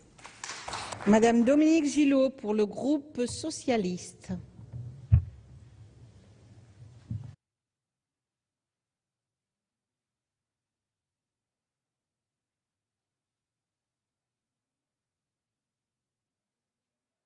Bien. Madame la Présidente, Madame la Ministre, mes chers collègues, avec cette proposition de loi, nous abordons un sujet récurrent. Il s'agit d'interroger l'intérêt de ce régime obligatoire étudiant, ce droit d'exception unique en Europe, créé en 1948. Les problèmes dits des mutuelles étudiantes sont nombreux, connus et analysés. Quelle famille ayant eu ses enfants dans l'enseignement supérieur ne connaît pas les délais de remboursement interminables, l'absence de tiers payants faute de carte vitale délivrée? Qui ne déplore pas le spectacle des queues d'inscription à la rentrée qui a encore fait la une dans la presse lorsque 2 acteurs de la mutualité étudiante en sont venus aux mains? Et, je le dis aussi sans détour, le groupe politique auquel j'appartiens peut-il endosser la suspicion portée sur lui à cause de son inertie? Le statu quo serait une impasse, ça a été dit par tout le monde. Nous devons en sortir dans l'intérêt des étudiants, dans l'intérêt de la transparence et dans l'intérêt de la responsabilité partagée. Concernant la qualité de service, le constat critique est posé. L'excellent rapport sénatorial de nos collègues Kerdraon et Procaccia, le rapport de la Cour des comptes, l'enquête du FC Que Choisir affirment tous que le régime est décrié par son public. En témoigne aussi la pétition lancée par la FAGE qui a récolté immédiatement 24 000 signatures pour demander une réforme en profondeur du régime de sécurité sociale des étudiants. Les mutuelles étudiantes et l'Observatoire de la vie étudiante font le même constat. Le renoncement aux soins chez les étudiants est en augmentation. Alors pourquoi augmente-t-il? Les mutuelles étudiantes ont pourtant une mission d'information, de prévention et d'éducation au parcours de soins. La raison financière serait-elle la cause principale de ce renoncement? Et pourtant, le gouvernement a fait des efforts afin d'améliorer les conditions de vie des étudiants en investissant massivement sur les aides sociales directes. Cela devrait donc participer à l'accès aux soins des étudiants. Ou alors, seraient-ce les délais d'attente pour être remboursés, l'absence de carte vitale pendant plusieurs mois qui provoquent ces difficultés financières pour les étudiants? La complexité administrative qui les conduit à ne pas adhérer au parcours de soins, voire à rejeter l'éducation pour la santé. Une politique de prévention spécifique en direction des jeunes est pourtant indispensable. Plus que des actions éparses, une réflexion stratégique doit définir des axes, déclinés sur les territoires en fonction des spécificités des populations visées. La loi ESR renforce la place des CROUS dans le cadre des politiques de site.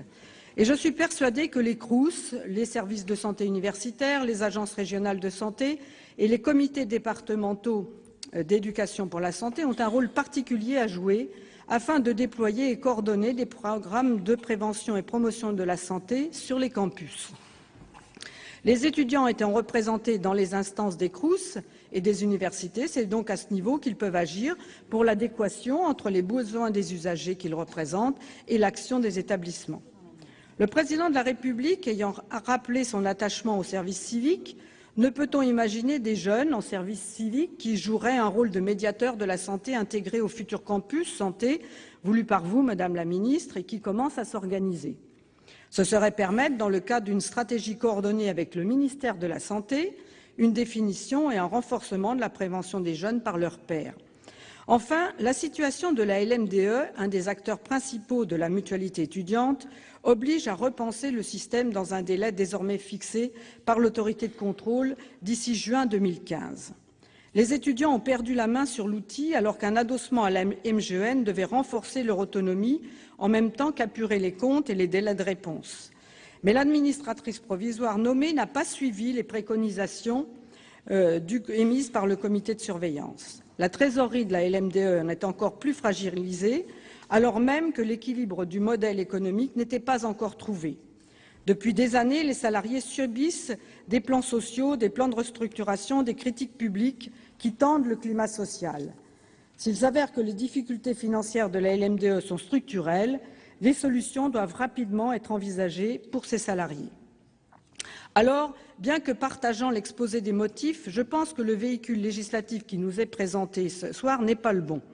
Un travail complet sur l'impact d'une réforme définitive doit être mené afin de ne pas plonger les étudiants dans une précarité sanitaire encore plus grande.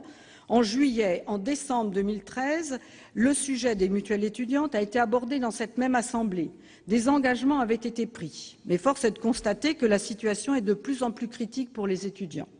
C'est pourquoi, aujourd'hui, alors que l'administratrice provisoire rendra ses conclusions d'ici juin 2015, je demande que le gouvernement prenne la main sur ce dossier et qui concerne la santé de plusieurs millions de jeunes et qui conditionne aussi leur comportement sanitaire, leur adhésion et leur confiance dans un système de santé auquel tout citoyen a droit. Le gouvernement doit réunir les acteurs et annoncer avant juin 2015 une réforme structurelle poursuivant les orientations fixées par le Président de la République, priorité jeunesse, transparence et accès aux droits communs pour tous. C'est l'intérêt des étudiants, mais aussi des stagiaires, des alternants, des apprentis, qui doit être la boussole de la réforme attendue, Madame la Ministre, et je vous remercie de votre attention. Merci, chers collègues. La discussion générale est close. Nous passons à la discussion du texte de la Commission. Alors, article 1er, la parole est à Monsieur Cyril Pellevat pour le groupe UMP.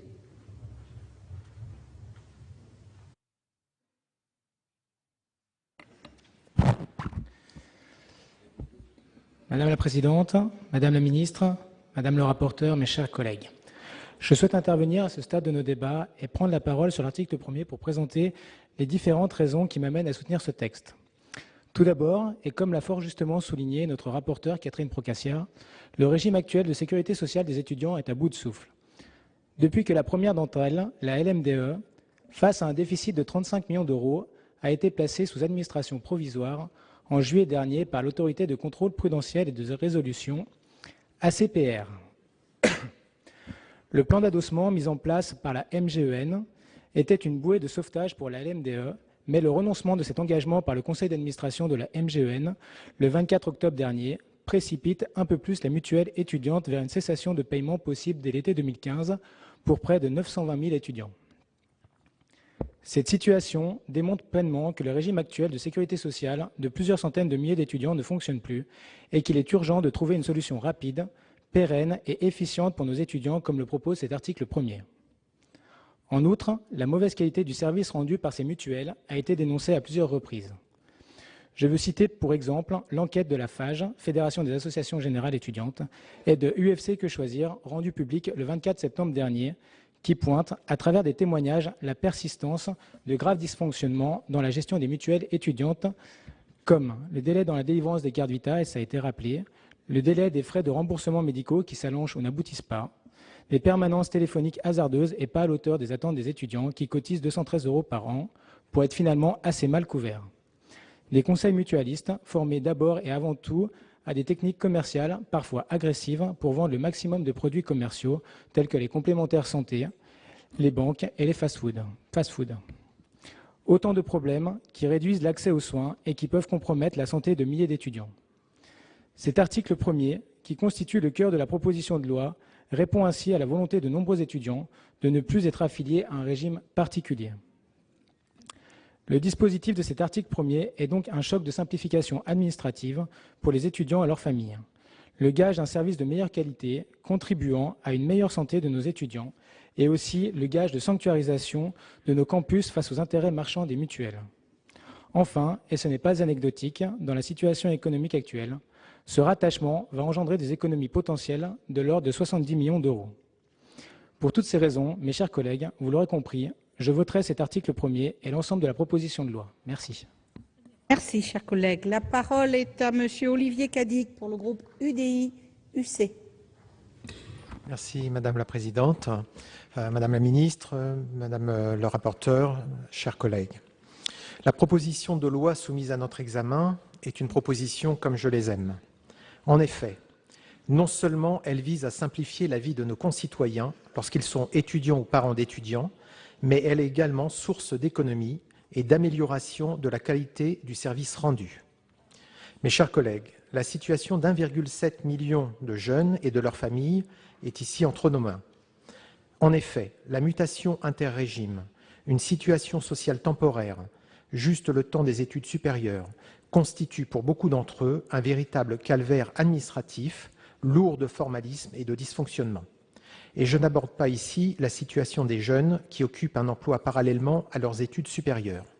Pour eux, c'est la double peine, car au service mal rendu, ils sont parfois soumis à la double cotisation. Je félicite donc notre collègue Catherine Procaccia pour son initiative, qui nous permet enfin de mettre un terme à cette exception française que constitue le régime de sécurité sociale des étudiants. Et comme l'a justement souligné ma collègue Élisabeth Doineau, cette exception ne constitue pas un modèle, puisqu'il n'aura été copié par aucun de nos voisins européens. Alors certes, vous l'aurez compris, il ne va pas être facile pour ceux qui prennent avantage de la situation depuis plus d'un demi-siècle de s'en détacher. D'ailleurs, depuis l'annonce de cette possible réforme, les coalitions conservatrices ont commencé à manœuvrer. Nous ne devons pas nous laisser impressionner, car mettre fin à la délégation de gestion ne constitue en rien une attaque contre un acquis social, puisque les jeunes concernés resteront attachés au régime de sécurité des assurés sociaux dont ils étaient les ayants droit, ou alors ils seront rattachés au régime général. Par ailleurs, l'autonomie des étudiants n'est pas remise en cause, puisque ceux-ci seront affiliés à titre personnel. Aussi, je suis particulièrement fier de co-signer cette proposition de loi, car elle ouvre la voie à une simplification du régime de sécurité sociale et me permet d'espérer que cela ne sera que la première étape qui nous permettra d'atteindre un jour le régime unique universel auquel chacun aura droit. Pour l'ensemble de ces raisons, je voterai cette proposition. Merci, mon cher collègue. La parole est à Monsieur Stéphane Ravier, non inscrit.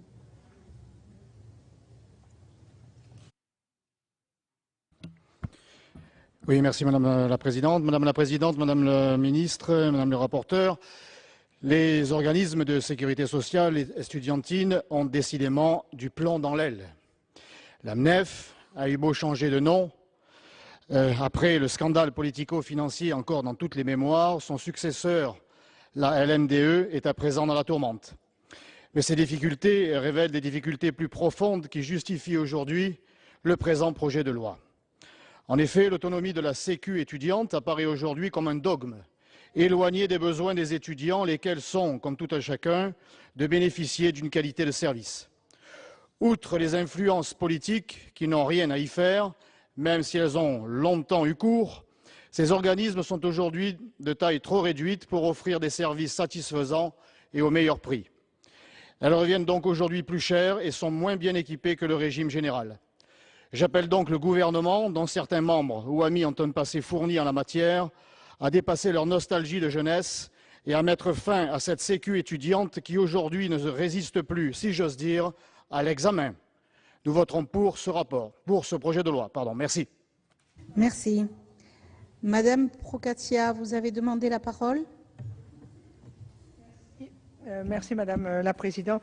Moi je voudrais, Madame la Ministre, vous rappeler, vous avez pris un certain nombre d'engagements, mais vous rappeler qu'au cours de ces auditions, il y a une urgence et je dis à Dominique Gillot, c'est pas au mois de juillet, par rapport à l'informatique et tout, il faut que le gouvernement prenne des engagements et mettre les acteurs autour de la table et prennent des décisions dans les 3 mois qui viennent. Sinon, effectivement, la solution transitoire à laquelle ma proposition de loi laisse la place en retardant de 3 ans la mise en place ne pourra se faire. Et une autre question de fond, Madame la Ministre, c'est que pendant les auditions, le directeur général de la CNAM nous a dit clairement qu'il ne pourrait pas faire adossement ou autre s'il n'y avait pas de modification législative ou réglementaire. J'ai attendu des éléments de telle sorte de pouvoir permettre ces modifications. J'aimerais savoir si cette modification est législative et réglementaire, et si elle est législative, quand pouvez-vous l'apporter? Vous avez la parole, Madame la Ministre. Oui, nous avons eu, Madame la sénatrice, les mêmes relations et nous avons posé les mêmes questions naturellement avec la CNAM, y compris au directeur général, et la réponse n'a pas été celle-là, puisqu'il s'agit bien d'une relation conventionnelle. Ça a été le cas notamment pour le régime de la mutuelle de la police, et cela s'est fait sans modification ni réglementaire ni législative, donc ça se fera par convention en toute transparence, comme ça s'est déjà fait, et il y a une jurisprudence donc avec la mutuelle de la police qui a suivi exactement suivi exactement la même procédure. Sur les engagements, oui, je me suis engagée, je tiendrai les engagements.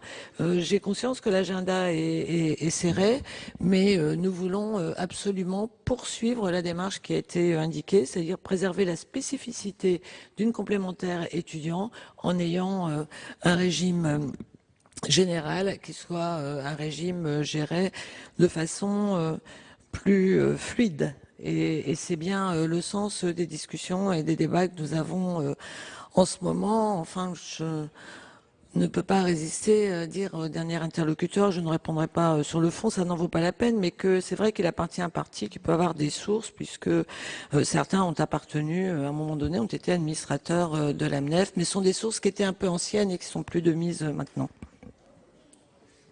Merci Madame la Ministre. Je ne suis saisie d'aucun amendement. Je vais donc mettre aux voix cet article 1er. Qui est d'avis d'adopter cet article 1er?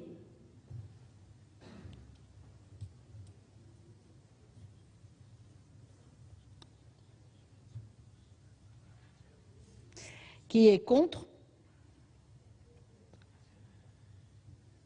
Qui s'abstient? L'article 1er est adopté. Article 2, donc je suis saisie d'un amendement qui est présenté par Madame Procaccia. Merci Madame la Présidente.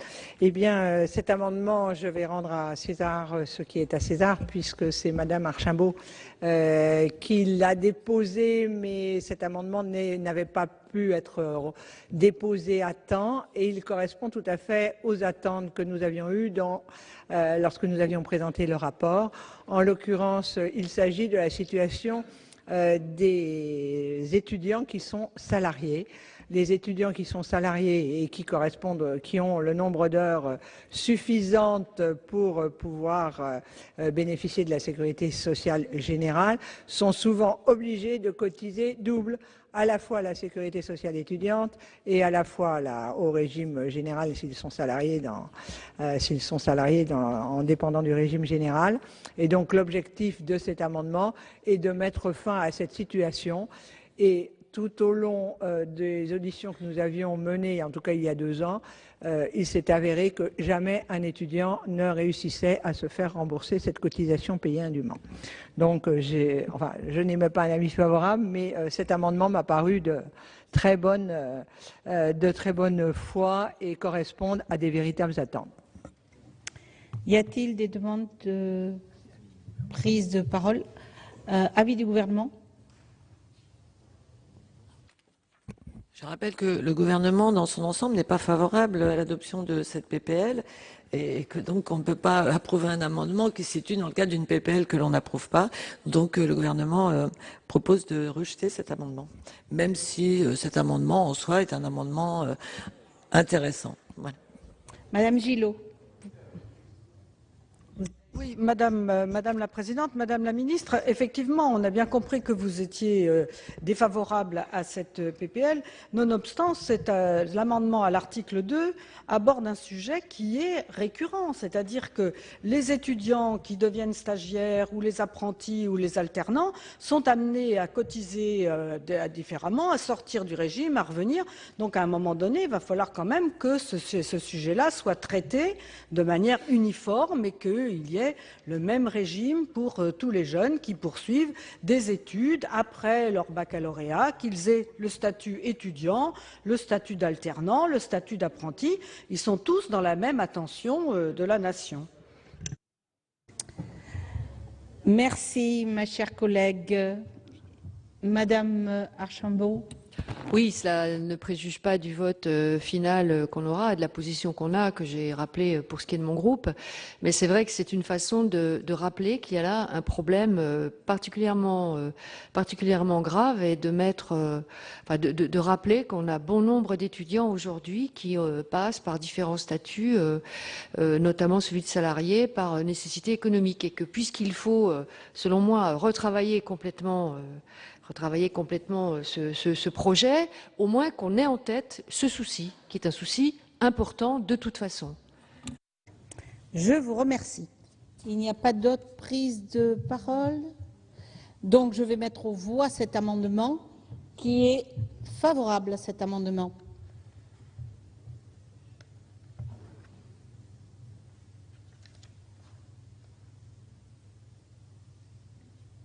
Qui est contre? Qui s'abstient? L'amendement est adopté. Donc, je vais mettre aux voix l'article 3 modifié par cet amendement. Article 2, pardon.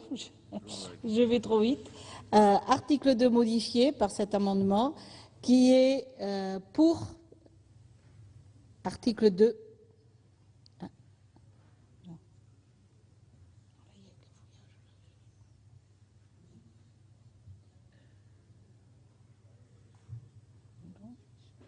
Qui est contre? Qui s'abstient? L'article 2 modifié est adopté.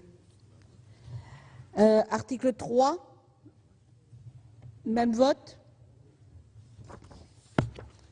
Article 4, même vote.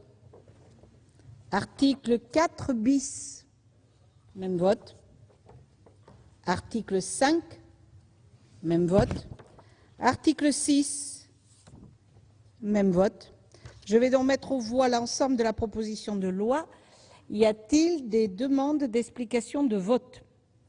Madame Procaccia. Très rapidement, je crois, chers collègues, Madame la Ministre, que cette proposition de loi a le mérite d'exister, qu'elle pose une question et un angle qui n'avait jamais été posé par rapport à la sécurité sociale étudiante. Nous avons fait un rapport où il y avait, il y a 3 ans, des tas de pistes d'amélioration possibles. Comme je l'ai dit, aucune de ces pistes n'a été mise en œuvre.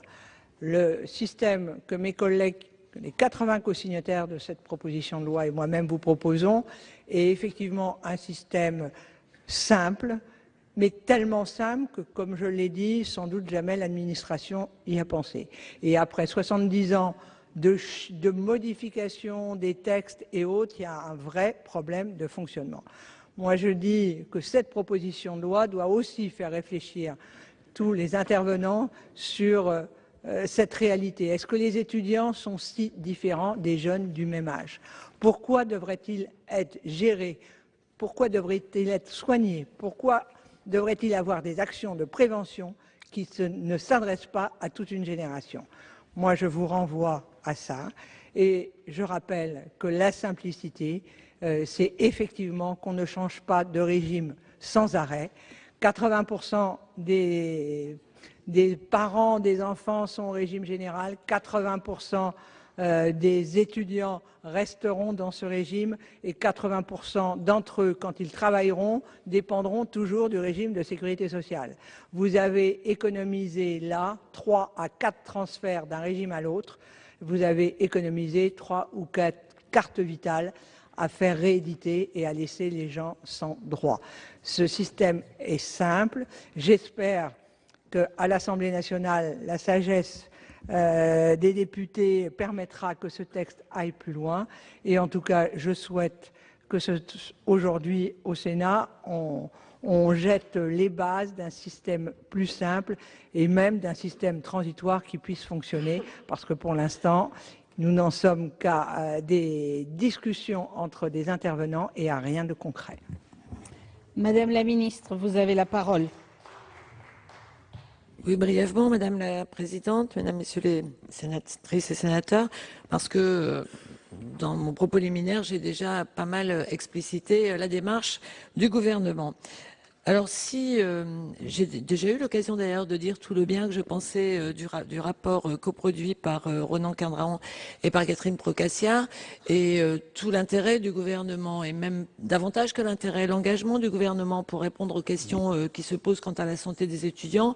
J'ai eu l'occasion d'en parler sans phare et sans tabou d'ailleurs pendant le débat au moment de la discussion sur la loi sur l'enseignement supérieur et la recherche et je ne renie pas le moindre des propos que j'ai tenus à ce moment-là, mais je ne peux pas laisser dire pour autant que le gouvernement n'a rien fait, puisque nous avons engagé une démarche avec la MGEN qui malheureusement n'a pas pu aboutir dans la forme que nous avions souhaité ensemble initialement.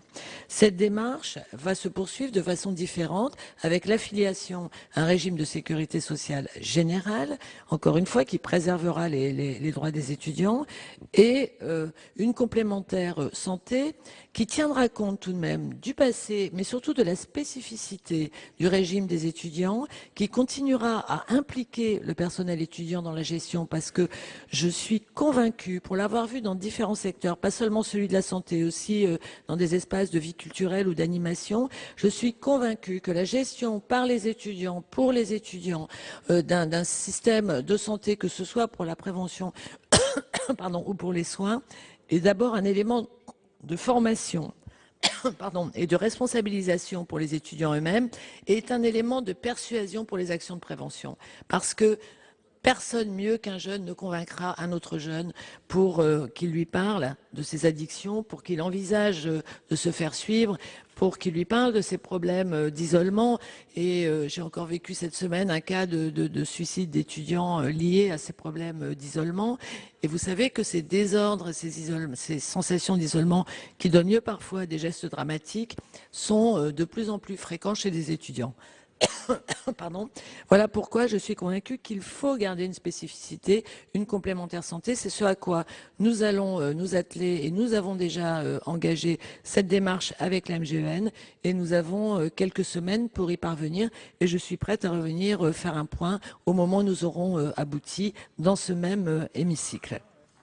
Merci Madame la Ministre. Monsieur Durin, vous avez demandé la parole pour une explication de vote. Oui, Madame la Présidente, le débat l'a indiqué assez clairement. Finalement, au terme des interventions des uns et des autres, on constate que nous sommes globalement d'accord sur les constats. la complexité du circuit de gestion, l'illisibilité du système pour ses utilisateurs, les surcoûts qui sont parfois générés, des concurrences inutiles qui ont été relevées sur le régime obligatoire. Mais pour l'essentiel aussi, nous sommes d'accord sur les objectifs que Madame la Ministre a d'ailleurs rappelés, qui sont d'assurer la bonne gestion du régime, d'améliorer la qualité du service rendu aux étudiants, et puis d'assurer une simplification des démarches pour ces étudiants. C'est finalement sur le scénario retenu par cette PPL que nous divergeons. Madame Doineau disait tout à l'heure, c'est une proposition de voie médiane qu'il aurait fallu envisager. C'est effectivement notre point de départ. Parce que, par exemple, quand Mme Doineau indiquait que le réseau Emevia pourrait reprendre la LMDE, cette PPL que nous étudions ce soir rendra, dans ses conclusions, cette reprise, par exemple, impossible. Donc, soit on garde le régime étudiant de sécurité sociale, soit on en sort, mais on ne peut pas avoir l'un et l'autre. Du coup, cette adoption de la PPL qui fait suite au rapport Procaccia-Kerdraon qui a été largement rappelé ce soir, nous n'en tirons pas les mêmes conséquences. Oui, il faut simplifier, oui, il faut mieux gérer, oui, il faut améliorer le service, mais nous avons une vraie divergence politique, j'allais dire, sur l'utilité d'un régime étudiant de sécurité sociale. Ce qui nous importe, ce n'est pas l'avenir de telle ou telle mutuelle, de la LMDE ou des Emevia. Ce qui nous importe, c'est la santé des étudiants. Nous croyons, contrairement à vous, Madame Procaccia, que les étudiants constituent une population spécifique. C'est d'ailleurs ce qu'écrivait Ronan Kerdraon, qui ajoutait « On ne peut nier que la sécurité sociale étudiante a fait ses preuves. Elle constitue le meilleur outil pour rendre les étudiants pleinement acteurs de leur santé. C'est tout l'intérêt de la prévention par les pairs dont nous avons parlé à plusieurs reprises. Nous ne croyons pas à l'innocuité de l'impact social de la disparition des mutuelles. 1309 équivalents temps plein sont concernés, 650 ETP sont sans solution de reprise si nous adoptons cette PPL. Nous ne croyons pas à la neutralité en termes de confidentialité et d'intimité s'il y a retour des étudiants dans le régime général. Nous pensons en outre que ce scénario radical de suppression du régime obligatoire étudiant est hasardeux au plan des économies qui sont annoncées. C'est pour toutes ces raisons que nous voulons préserver la spécificité de ce régime étudiant en l'améliorant, bien évidemment, en faisant confiance à des négociations entre les acteurs sur la base d'une logique d'adossement que nous avons défendue. Et nous croyons aux engagements qui ont été pris par Madame la Ministre ce soir devant nous pour aller dans ce sens. Merci, cher collègue. Monsieur Vatrin, pour une explication de vote. Très brièvement, simplement, je pense que tout le monde a fait le constat ici que personne ne niait les réalités, c'est-à-dire les difficultés actuellement rencontrées par les étudiants. Bon, de là à dire que le régime étudiant de sécurité sociale est un régime archaïque, comme j'ai pu l'entendre, ça me paraît excessif et je pense qu'il est toujours extrêmement dangereux de vouloir jeter le bébé avec l'eau du bain, et ça je voulais quand même le dire. Donc moi ce que je retiens finalement de ce débat, c'est qu'il y a d'autres propositions, il y a d'autres solutions possibles. Certaines ont été énoncées, elles peuvent d'ailleurs se combiner, pourquoi pas, qui permettent de maintenir une spécificité, un régime spécifique de sécurité sociale étudiant dans lequel les étudiants pourront être représentés, pourront être acteurs, pourront mener des actions qui correspondent bien à leur spécificité. Et je pense que déjà ces pistes-là ont été posées. Autre élément, ce qui est très important, parce qu'on a parfois entendu qu'il y avait des difficultés juridiques à l'adossement, par exemple, sur l'assurance maladie, où bien, on a entendu très clairement la ministre nous dire qu'il n'y avait pas là de ce côté une difficulté majeure insurmontable. Donc je pense que ça, c'est véritablement à prendre en compte. Alors maintenant, je dirais, nous allons bien sûr voter contre cette proposition de loi qui supprime ce régime social étudiant, puisque nous ne sommes pas d'accord avec cette suppression, mais je dirais quelque part aussi que la balle est dans le camp du gouvernement. Il faut véritablement, maintenant, on a vu qu'il y a une certaine urgence, pas une précipitation, mais quand même de l'urgence à traiter les problèmes posés. Madame la ministre s'est engagée sur des délais, mais elle n'a pas précisé lesquels. En tout cas, j'espère qu'elle co-construira avec tous les acteurs concernés les meilleures solutions possibles et que la représentation nationale pourra très vite savoir quelles mesures elle compte prendre. Merci. Merci, chers collègues. Il n'y a plus de demande d'explication de vote. Donc je vais mettre aux voix l'ensemble de la proposition de loi tendant à réformer le système de sécurité sociale des étudiants. Qui est pour?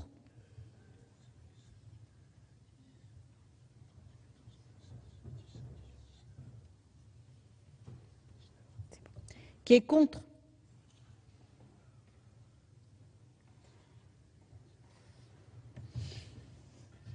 Qui s'abstient? Cette proposition de loi est donc adoptée. Voilà pour l'adoption de cette proposition de loi de l'UMP Catherine Procaccia réformant la sécurité sociale étudiante. Proposition de loi qui a donc été adoptée hier par les sénateurs grâce notamment à une alliance du centre et de l'UMP. Notez que tous les groupes de l'hémicycle étaient d'accord sur le fait que ce système fonctionne mal, mais tous n'étaient pas d'accord pour purement et simplement supprimer la sécurité sociale étudiante et par exemple ces 1300 emplois. Vous pouvez toujours voir et revoir toutes les séances sur notre site publicsénat.fr. Prochain rendez-vous de l'actualité parlementaire cet après-midi à 16h30 pour l'audition d'Emmanuel Macron, le ministre de l'économie, qui sera auditionné par la Commission des affaires économiques, également avec la secrétaire d'État, Carole Delga, secrétaire d'État au commerce, sur les crédits accordés à leur ministère par le projet de loi de finances 2015. Très bonne fin de journée sur les chaînes parlementaires.